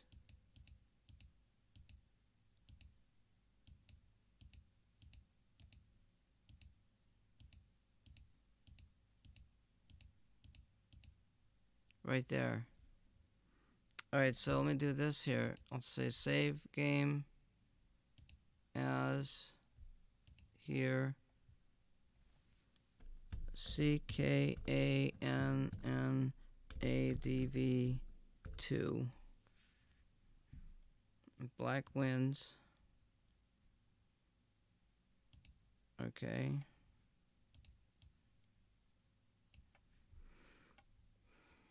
Now it just shows 14 moves, but it says ECO. There's an ECO on here now.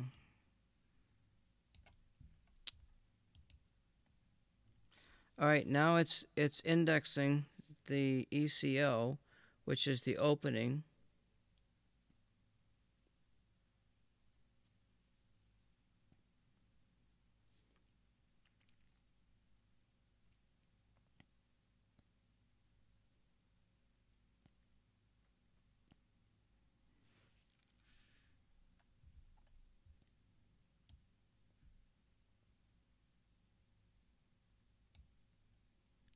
Oh, wow, there's a lot of B12s here. Oh, yeah, 9,000 of them to be exact. It's like, how the hell? Okay, so result.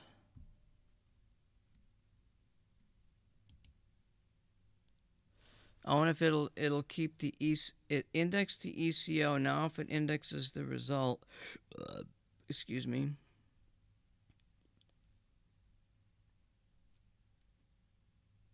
There were 2 wins by black in that ECO, so let's see if it shows up here.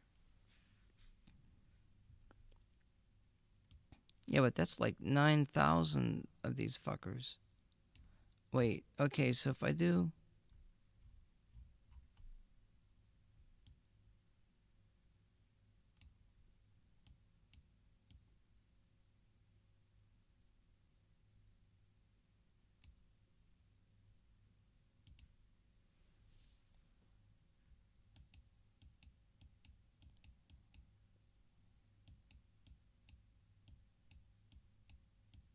Yeah, it did. It lined up the number of the wins and losses with the ECO.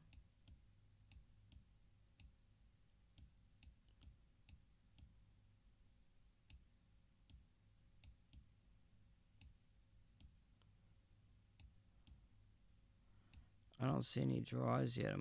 I'm looking through hundreds and hundreds of these fucking games.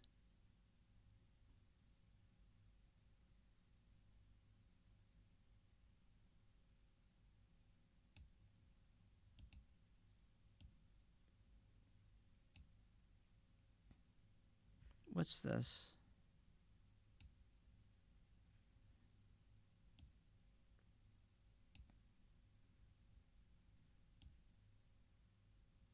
I'm assuming 1-0 is at the top. Oh my god, I can't do this.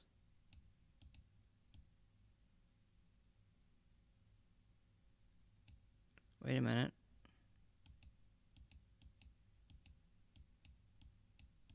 Wait, that's 13. Wait, it must be at the top?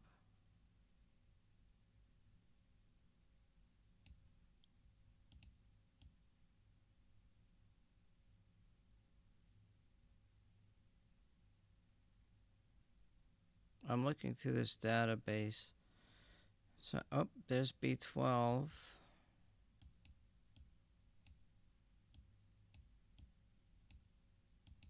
They're all showing wins for white. I don't know. There's no wins for black here. Unless, oh, you know what it could have done? Oh, I see what it did. Oh, okay, I see what it did. So it goes wins, draws, and then the wins for black are down at the bottom.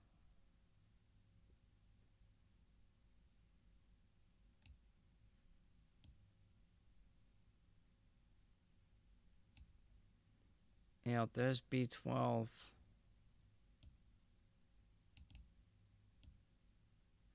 Oh yeah, there's a shitload in there. There's a lot of wins for black. But I ain't gonna find that position because there's just no way to do it.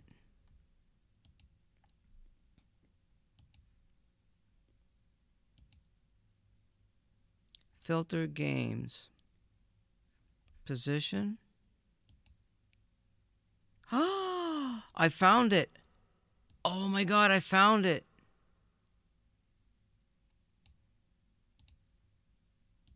I can find the game. So you go to filter games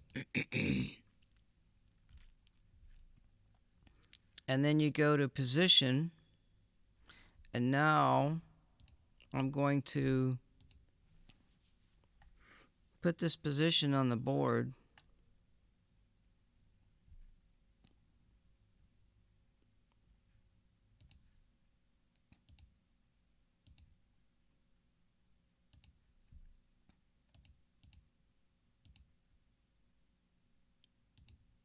And there might be some annotation in the game itself as to so I play this line for black. That's why I'm doing this. Alright, so we got 3, 2, we got, now I'm gonna get another pawn here, here and here. Okay, that looks good, that's good. Now we do black, knight, pawns.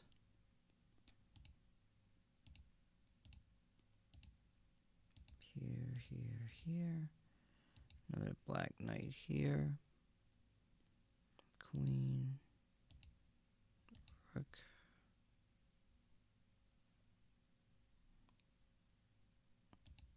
Alright, you can see the rook on there. It's cute.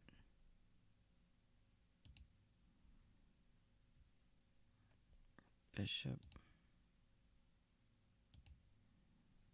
King. Alright, so I've got knight, blah, blah, I got that, I got that, I got that, I got that, I got that. Looks like I got all the pieces. Okay.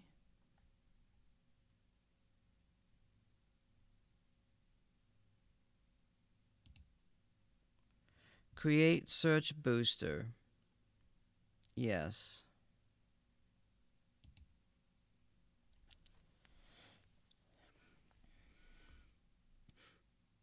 So I was right then. Oh, look at that artistry work I got on there. Oh, what? Oh my god, are you fucking kidding me? Because I got this shit here.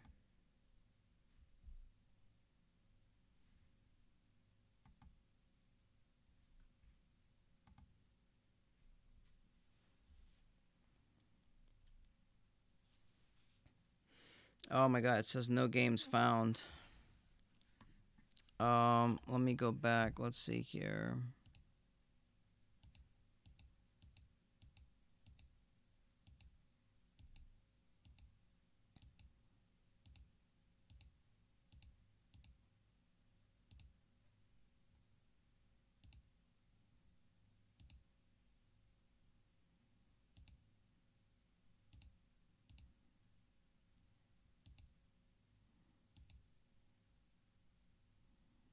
Let's go back to here. Let's copy this position.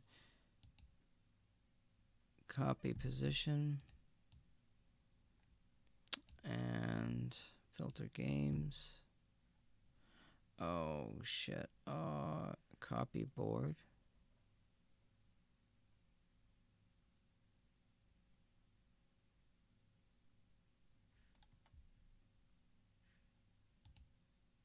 Oh, it says copy board. Aha.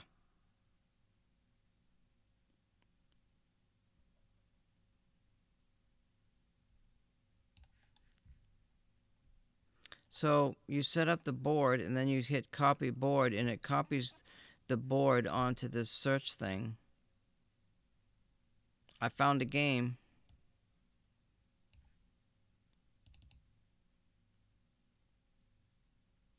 And that's the game, but where, okay, so.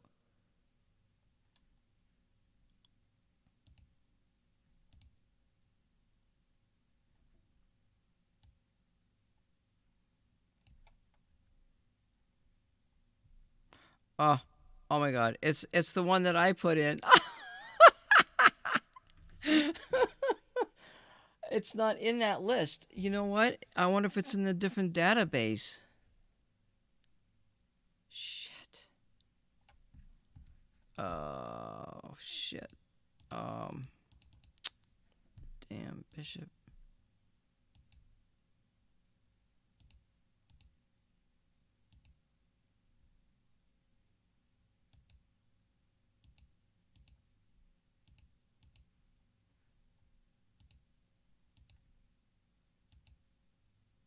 Shit.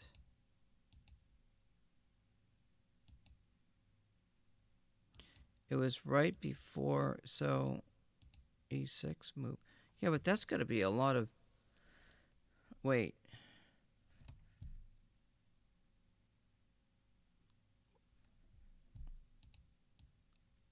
Now, do I save this database?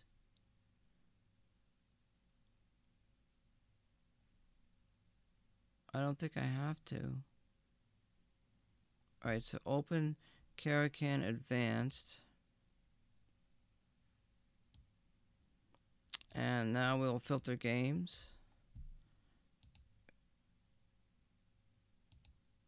Oh, what the fuck? I guess it's the same position. Alright, we got 4 games here.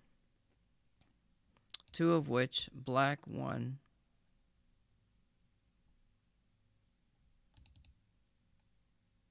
Oh, that's a long game.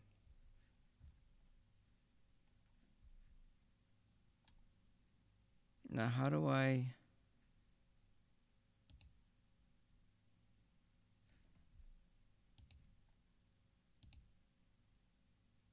Wow, it just jumps right from there to there. God damn. I have to go through every one of these? I can't skip through it? Wait, this is an E4 game. What the hell? This is transposed from a D4 opening.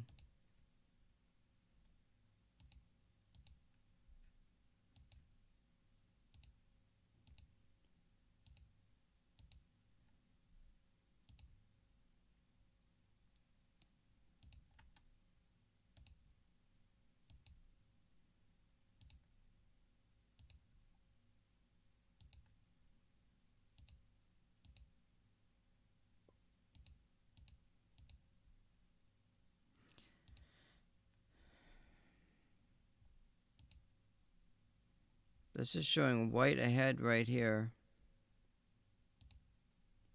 Now we can get further into the game and figure out what, I mean, that, so it's in there. I mean, there's a lot to do in there. And then I wish there was a way that I could move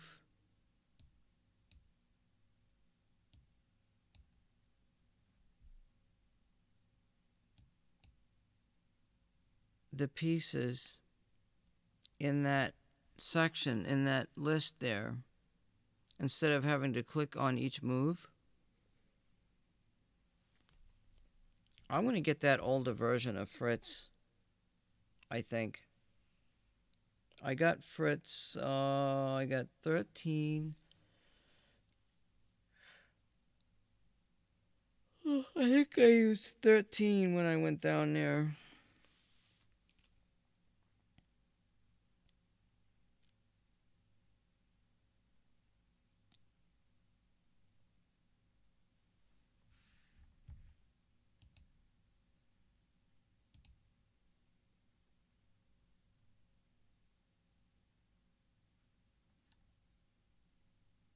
This is giving black an edge here at this point.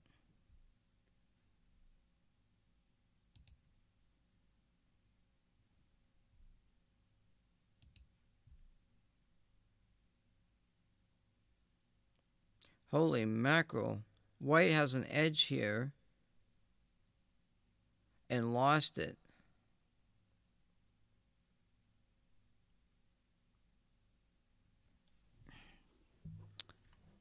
Damn it. How come this is not acting right? Let me see something. Replace the game with this. Paste position, file, save game as. Yeah, I don't understand what's going on here. I mean, if I have to click through all of these, this is ridiculous.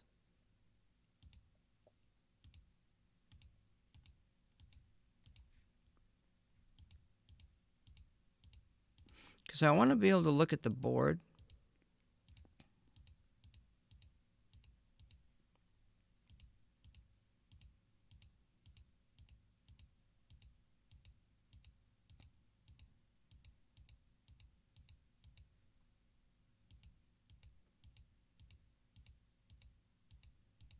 I shouldn't have to do this. And I never did this when I had the other Fritz version.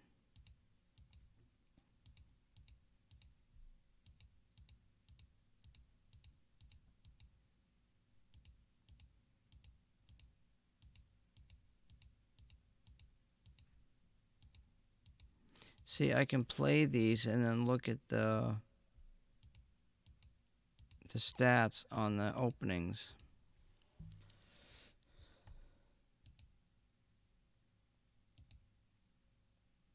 Oh my god, it wouldn't let me. What the hell?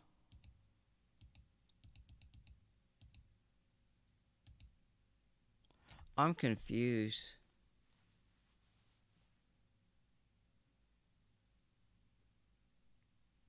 I'm totally confused. It's not saving the game in the position. That's bullshit. There's always something. I've had a rough day today.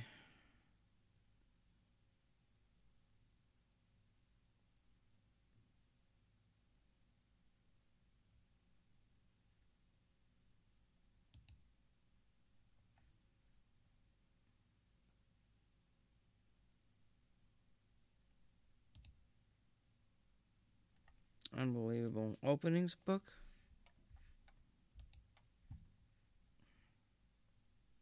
No, this is freaked up. But anyway, I think the whole point of the matter is for the advanced variation, there's better moves than for white to exchange that bishop. That's the whole point of this last hour for playing the advanced variation. White has better ideas.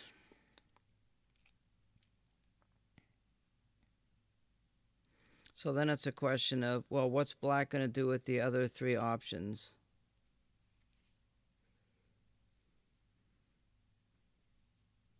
And how does black capitalize on this one?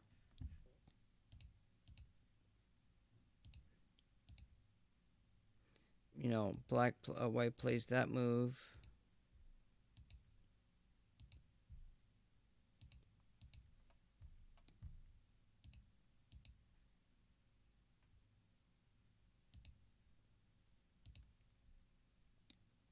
See, white's getting chased around with that queen.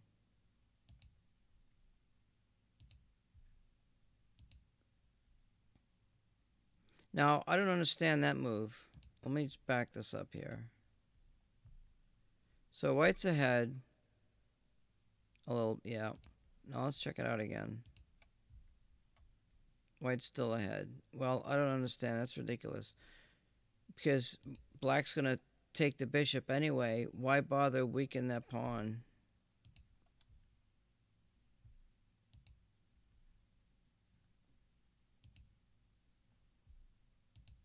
It makes no sense, Charlie. So basically, from what I can see, there's 3 variations from just before bishop to d3 right here. Oh, so if I go to openings book, does that show up here? Yeah, it does right there. So, no, why the hell did it do that? Oh my god.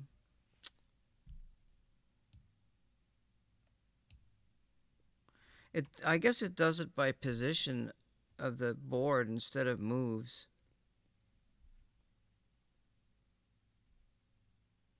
Knight h4. Now see, this is another thing. Why play knight h4? So this leads to a draw.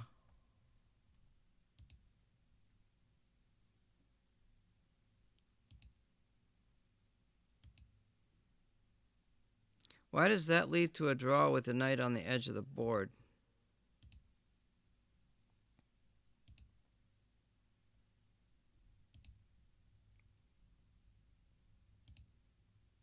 Oh, you know what? I see why. I see something here.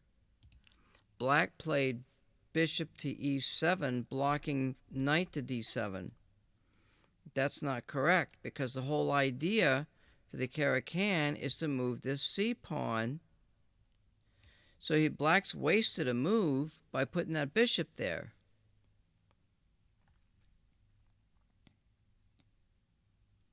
It makes so much more sense to push the pawn right now.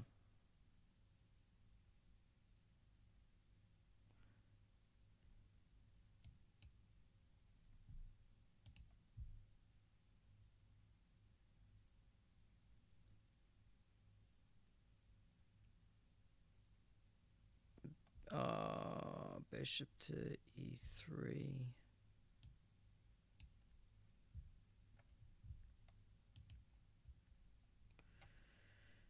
C captures or knight to c6. Why not push the pawn?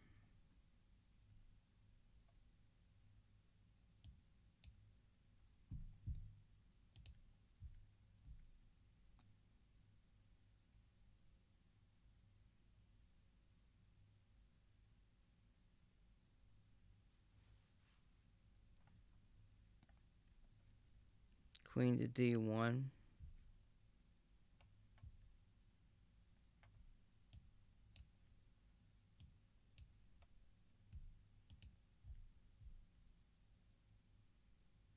It's showing white with a little bit of an advantage, but black's making space.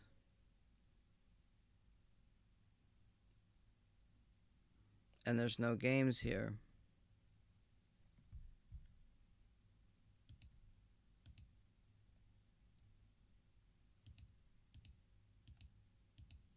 So that's clearly has to be a mistake, moving that bishop up there.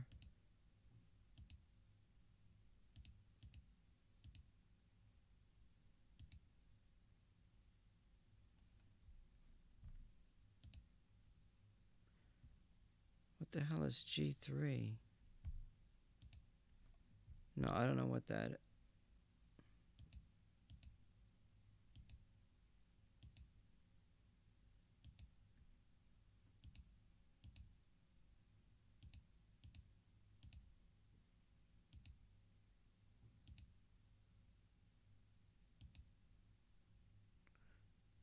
G, what the fuck?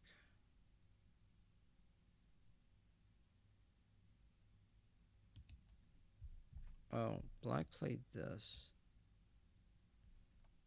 Knight to G2.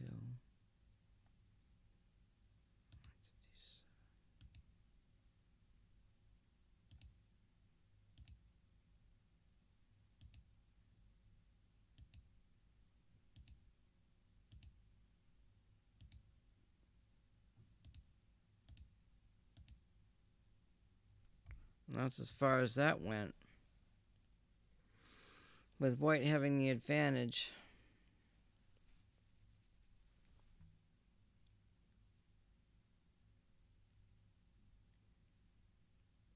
I mean, that's gotta look like black's game.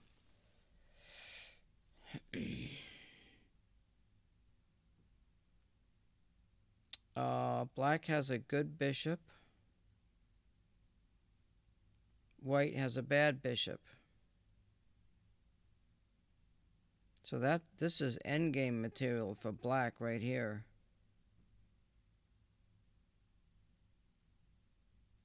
Now it's just a matter of tactics. You got to use your tactics and get in there and try to get to the end game. So if I were to do, let's just say if I were to do, is it black's move?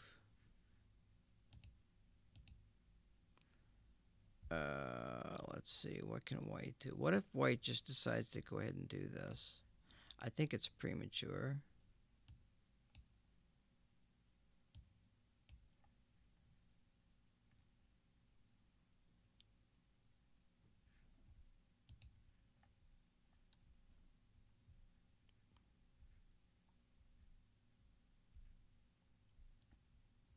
What if here?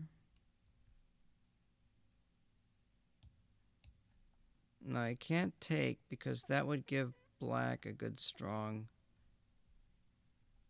thing here. This is probably good for black. Or white, I mean. White can probably castle.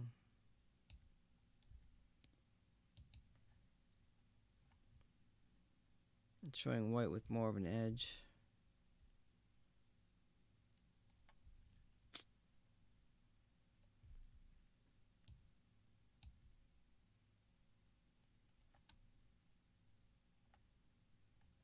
Now see that queen move right there.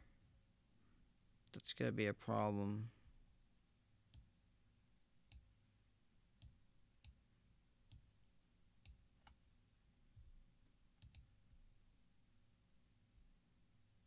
B4, yeah, I saw that.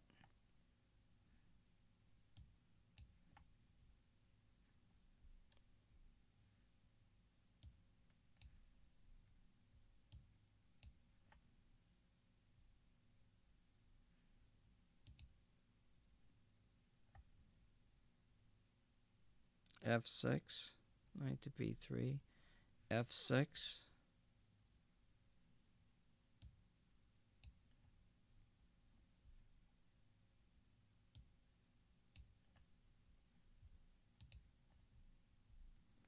Rook to H1.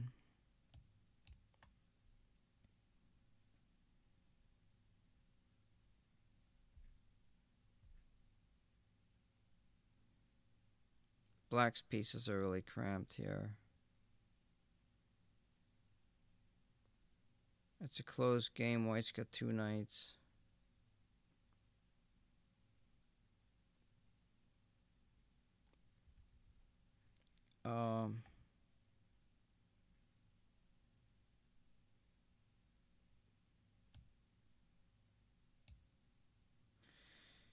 Yeah, this is a problem.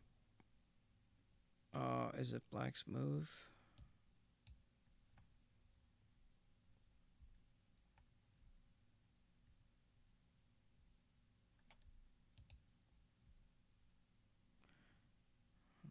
f3, bishop to b2.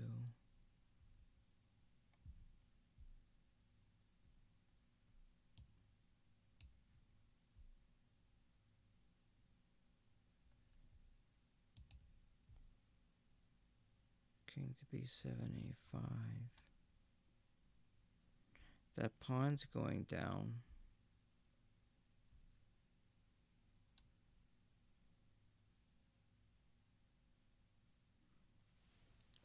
Yeah, I don't know how to make this even.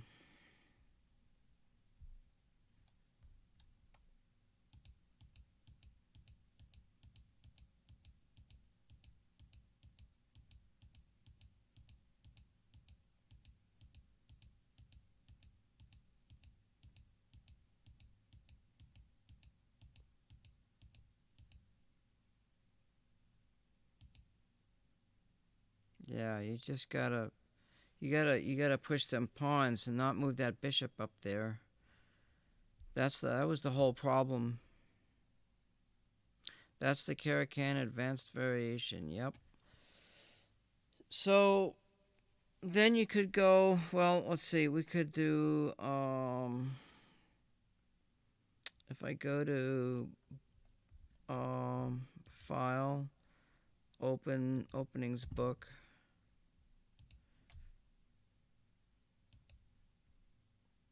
We'll open that up again.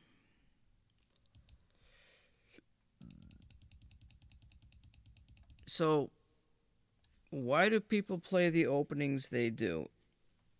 Let's go back from the white's perspective.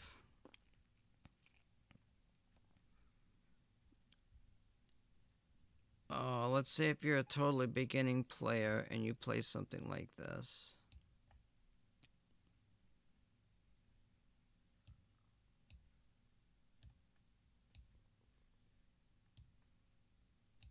Mate. That would be checkmate. That's the quickest mate in the game right there. So you play an opening because you either want to checkmate or, you know, get some kind of position. Is there, what the hell? There's not even any games in there. Oh, there's actually 2 games.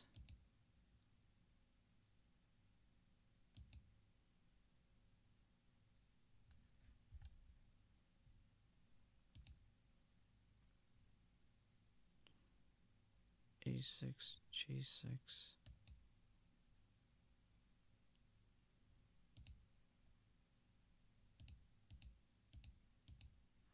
Huh.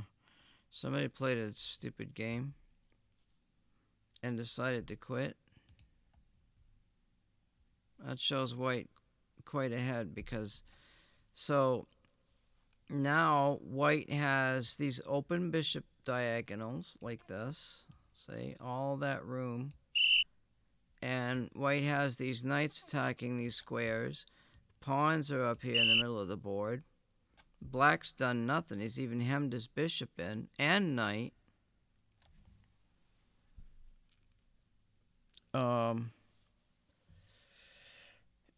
So that's one of the ideas, is to gain control center of the board.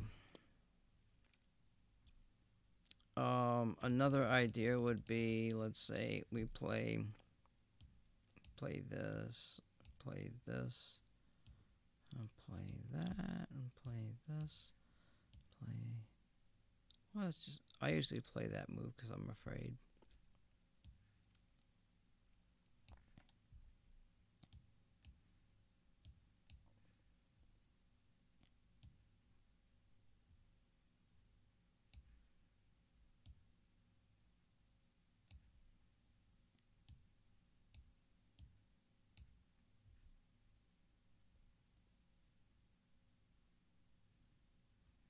If I gonna play that move.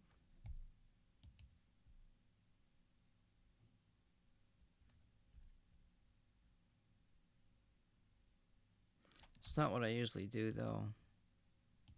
I usually play here. The engine actually likes that for black better than the other one.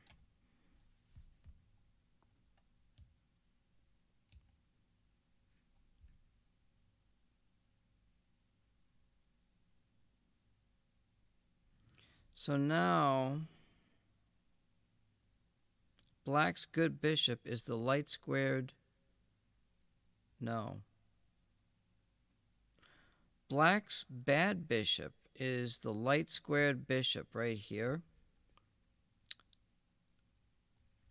My good bishop is the light squared bishop because he's setting up a pawn structure with his pawns on light squares.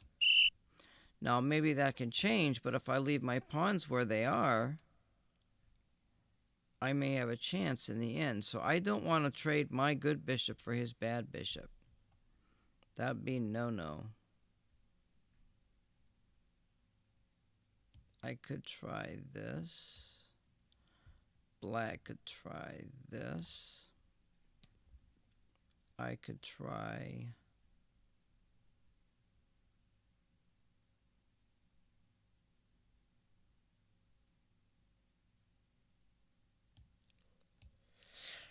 Yeah.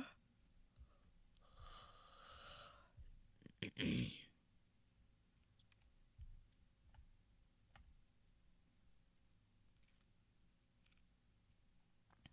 a minute. I think black's got to play... Wait.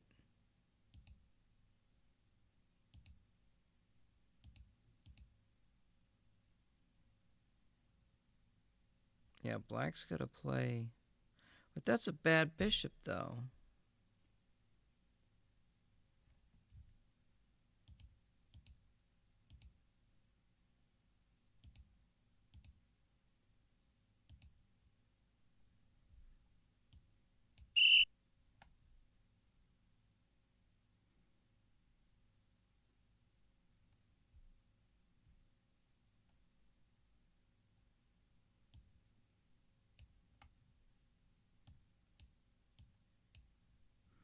I don't know.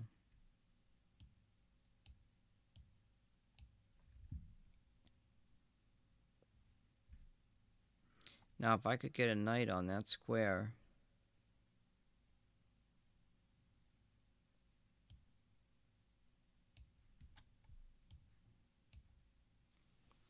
I only got one knight.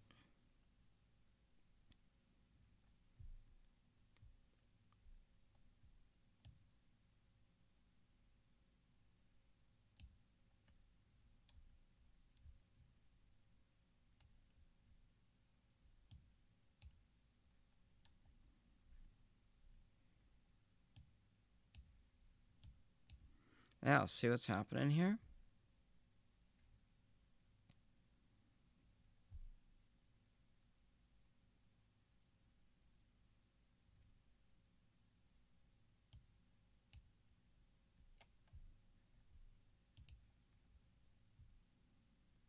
That's dead even so far.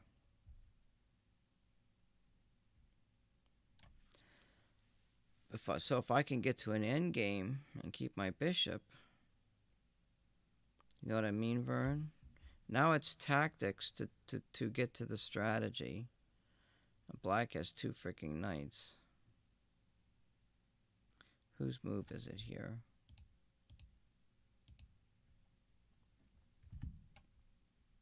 Maybe black could play this.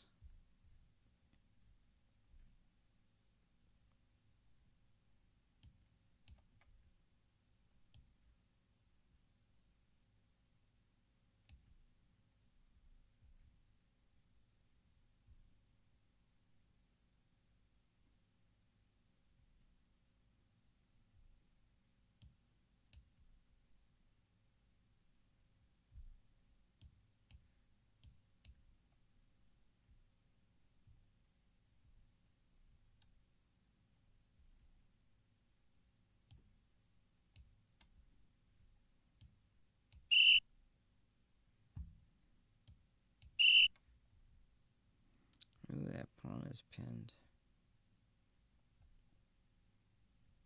That forces that move, don't it?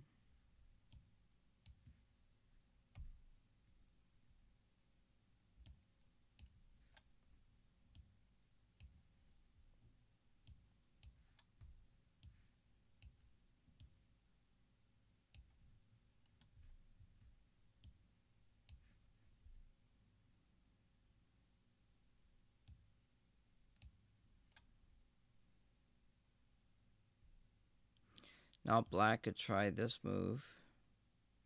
Because I really don't want to trade my bishop.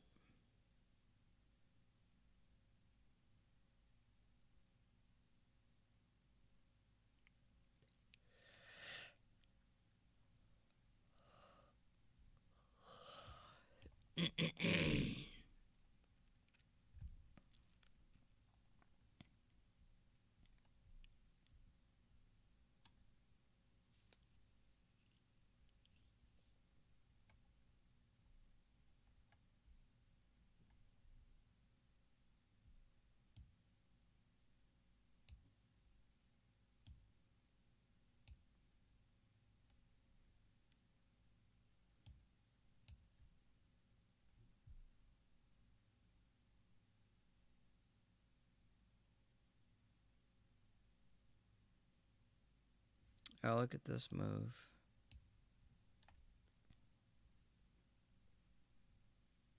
Hitting this back pawn here. Oh, I can block that now.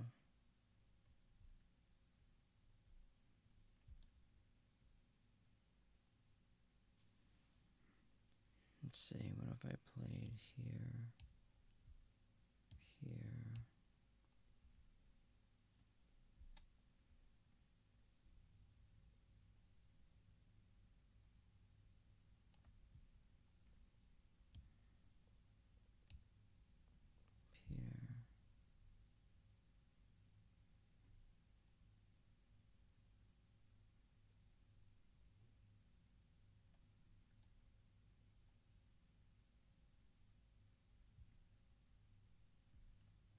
I don't know. Let's see. I just don't know. Oh, it's showing white with a major advantage with queen h6. What did I miss? Oh, good lord. I mean, black.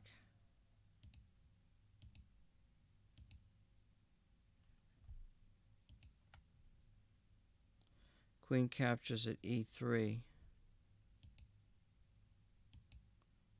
I guess I missed that one.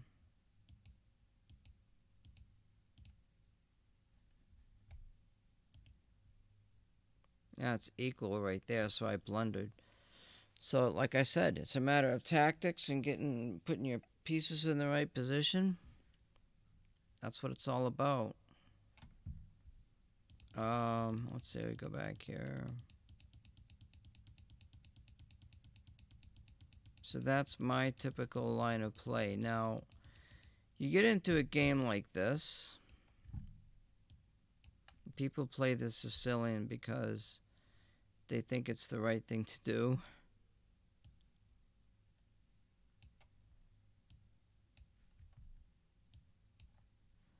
That's stupid, if you ask me.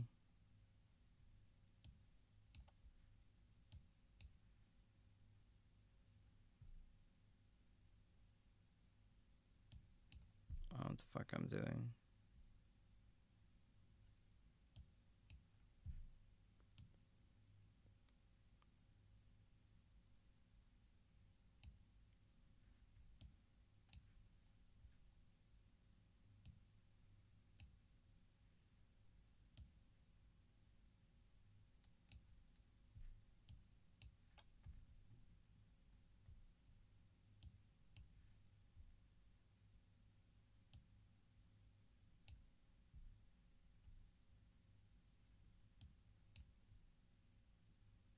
Not a clue what I'm doing. I'm just farting around.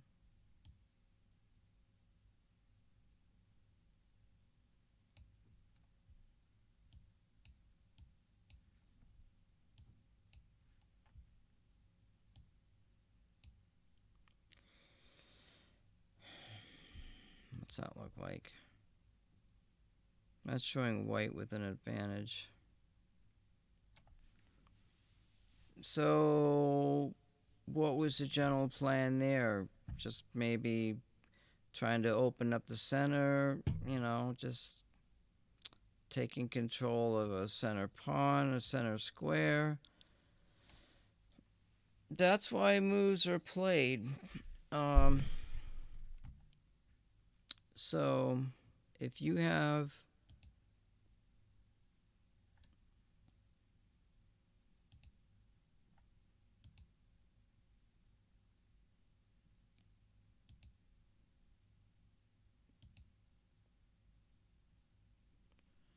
if you have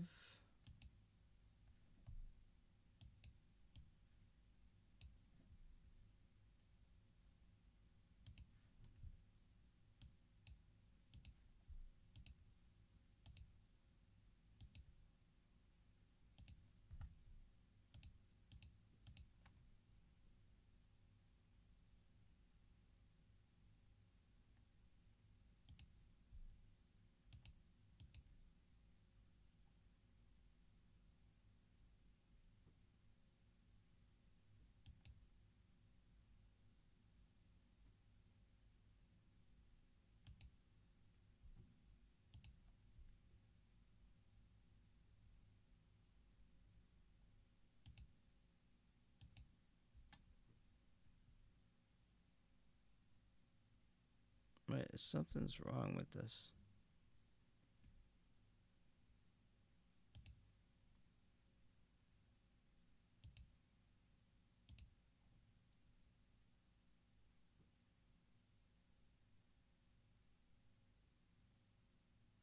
Bishops on the same color square is supposed to be a draw.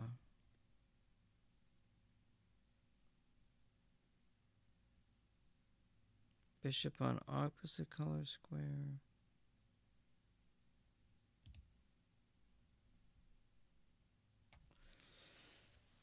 Opposite color square is supposed to be a win for the opposing piece.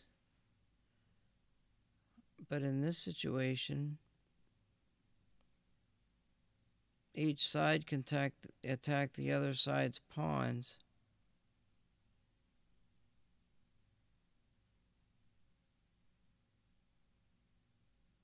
Huh.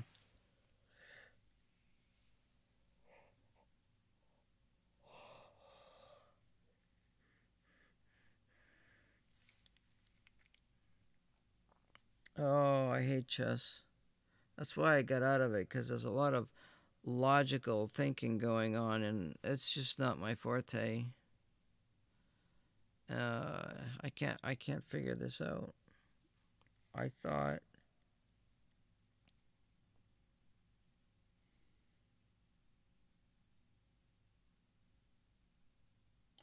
oh, I know what I'm thinking.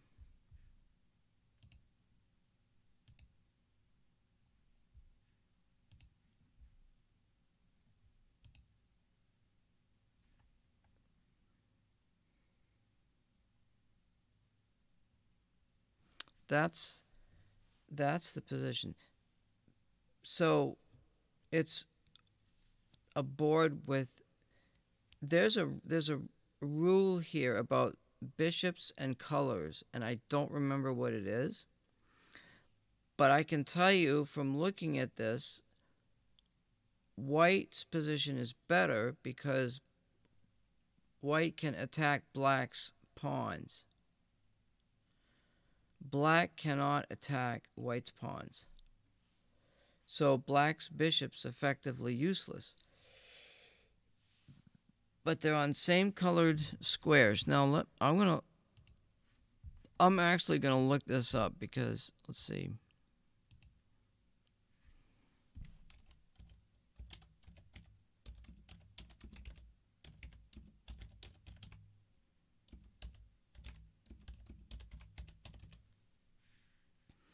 Bishop and two pawns versus a bishop. About half these positions are drawn. Bishop and two pawns versus bishop. In most other endings, a two-pawn advantage is usually a win. For example, if the bishops were on the same color, 90% of the positions would be wins.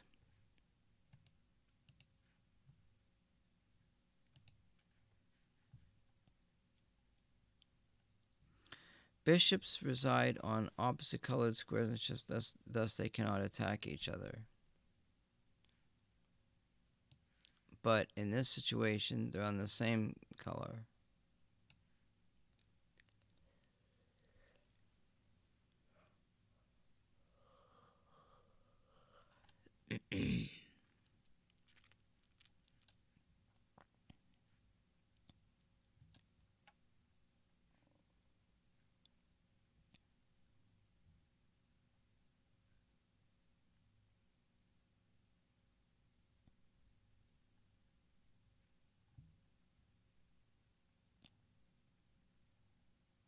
Drawing tendency. In endings with opposite colored bishops, a material advantage is less important than most endgames, and positions more important. Positions where one side has an extra pawn are usually drawn, and even 2 pawns, and occasionally more, may not be enough to win. About half of the endings with a bishop and 2 pawns versus a bishop on the opposite color are drawn. By contrast, over 90% are won if the bishops are on the same color.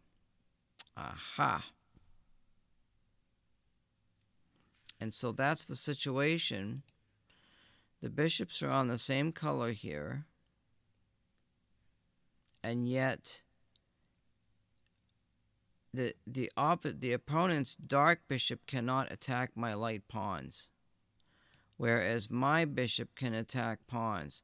So I could have I could have a chance to sacrifice and get a pawn up there. You know what I mean, Brian? Let's see. Well, I'm in check right now.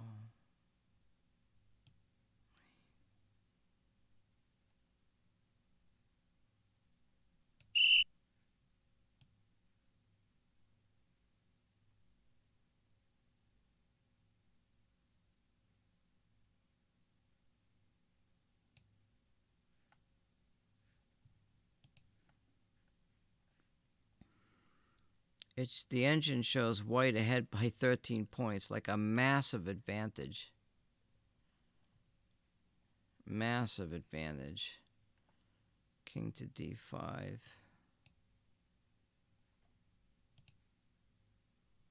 h6, e4 check. e4 check. Wait, a5.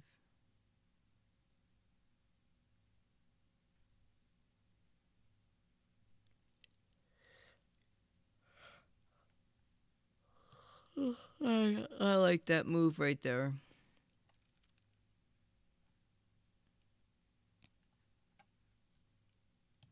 It kind of forces that, doesn't it?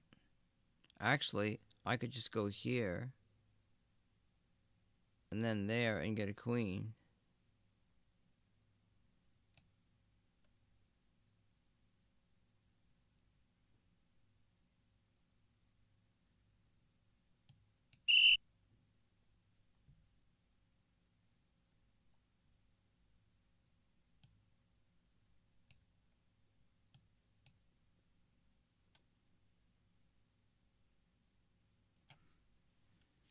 So that's how you convert that advantage. So that's the rule to remember. Bishops on the same color, and get your pawns, get it so that your opponent cannot attack your pawns, and keep your good bishop. That's the rule right there. And that's how I play as black and white. That's my reasoning for why do I play the openings the way I do. It's because of this. I'll show you here one more time. Let's see. Let's just clear the board here. Let's say king. Let's put a king here. A black king on the white square. I'll put pawns on. Pawns on white square.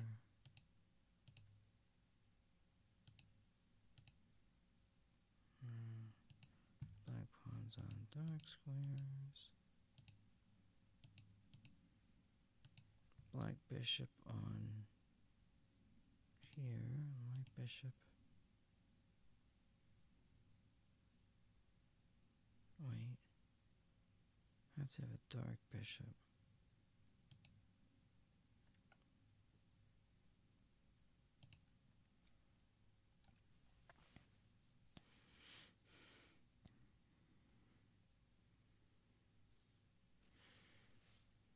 Let's see what it says here.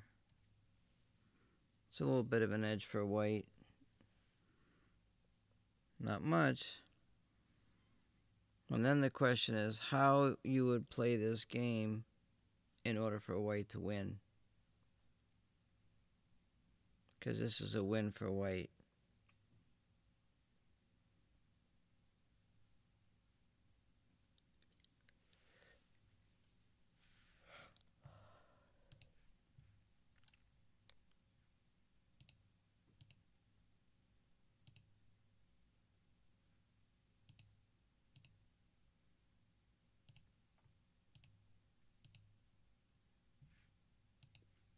Now, if it looked like this,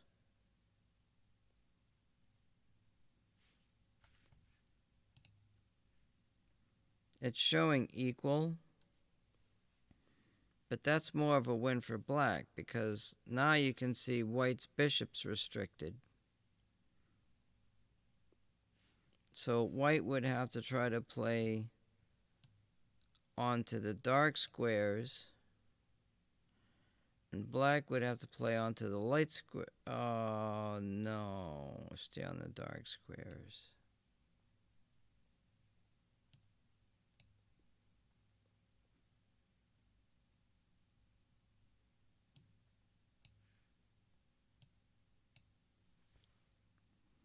No, I've got to get my pawns on dark squares.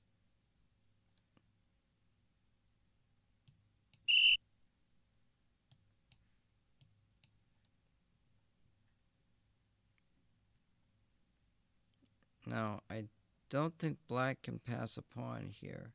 If I go here and takes, if he goes there, I take.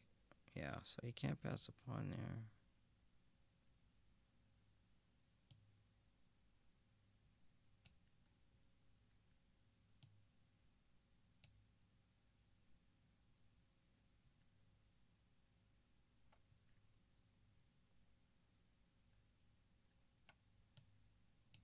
See, if I trade down, it's going to make white's game easier. Wait.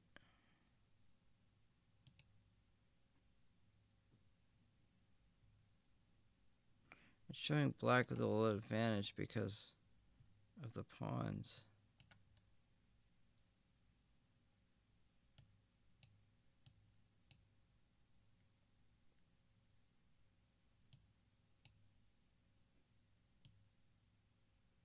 That wouldn't be a good move.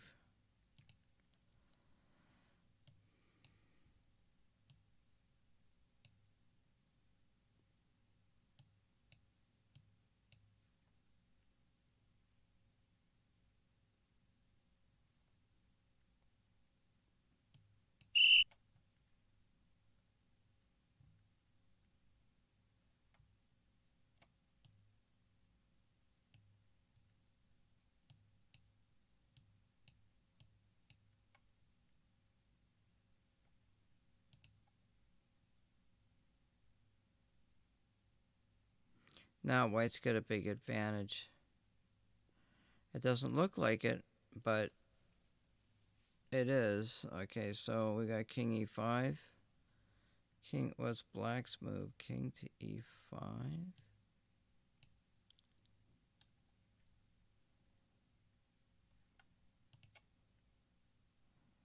King to g3.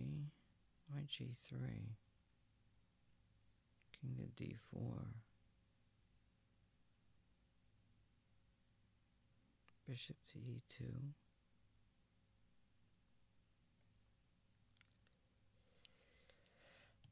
Why not go here?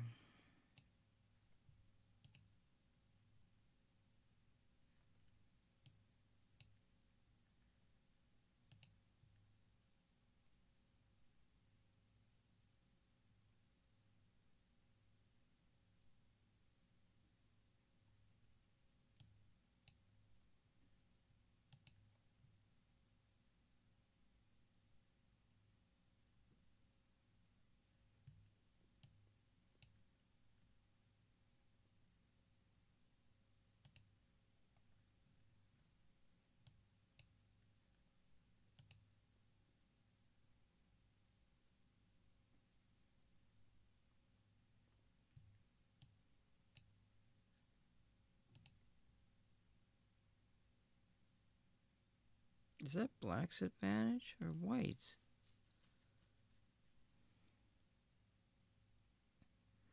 Oh, black is winning. Black is clearly winning. Well, yeah, so I messed that up. But anyway, you get the idea, know what I mean? I got a message. So anyway, that's how I play my openings. That's my reasoning for playing my openings. Everybody has different reasonings for playing their openings.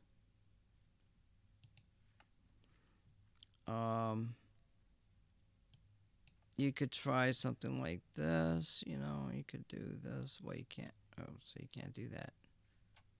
No. See, that's a mistake because you can't do that. So you gotta block it.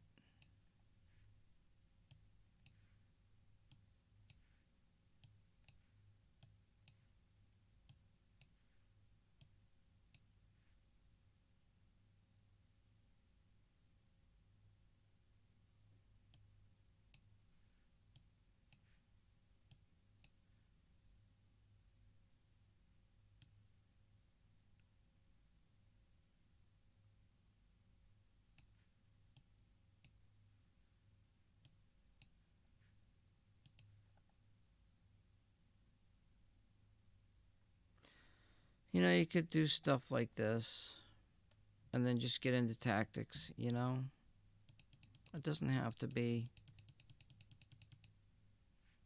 Some people have played this stuff before.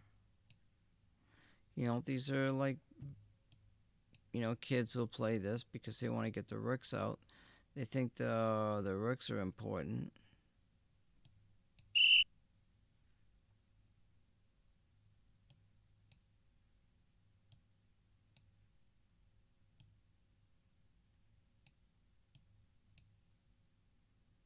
And I don't know what they expect to do with them.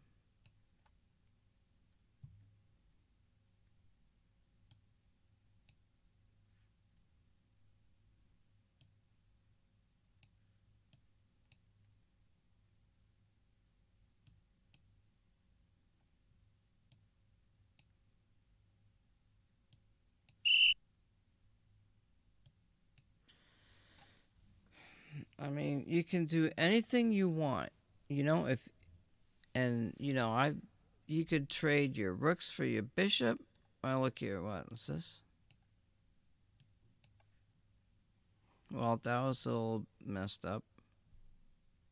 But hey, it is what it is. But if you if you get into chess the way like you're sort of supposed to. Oops. Reset. Okay. And then you play. Then you gotta play against me. Or I'm playing against myself. Now I don't do this. Now see, so I played as black. This is how I play. So I know now not to play this bishop because that's my good bishop. My pawns are on dark squares. My opponent's pawns are on light squares. And now I know to play this move.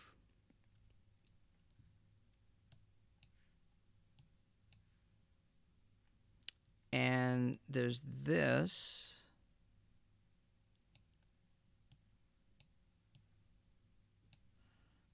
White played that before, but I ain't gonna do that. Let's play here.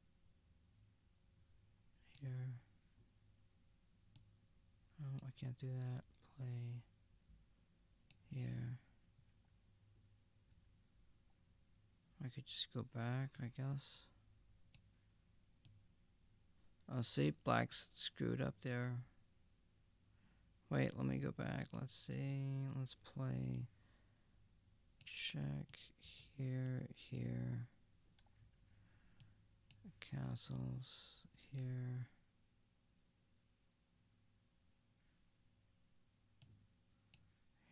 Let's see what we got here. That's pretty even.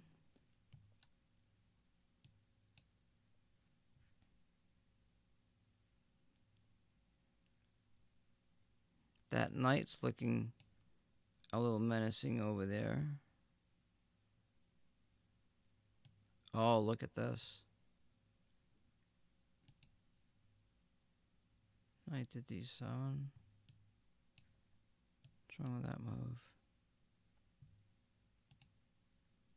Knight captures f5, bishop captures f5.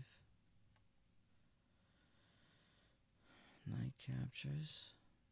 Knight captures. Wait.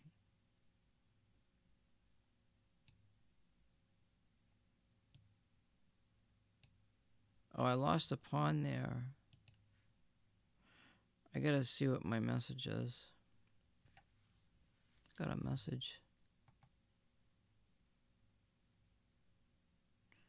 Gimmick gifted you Kate Jones. Oh, I got a 14 minutes ago. Oh, I gotta go watch a stream. Someone sent me a gifted sub.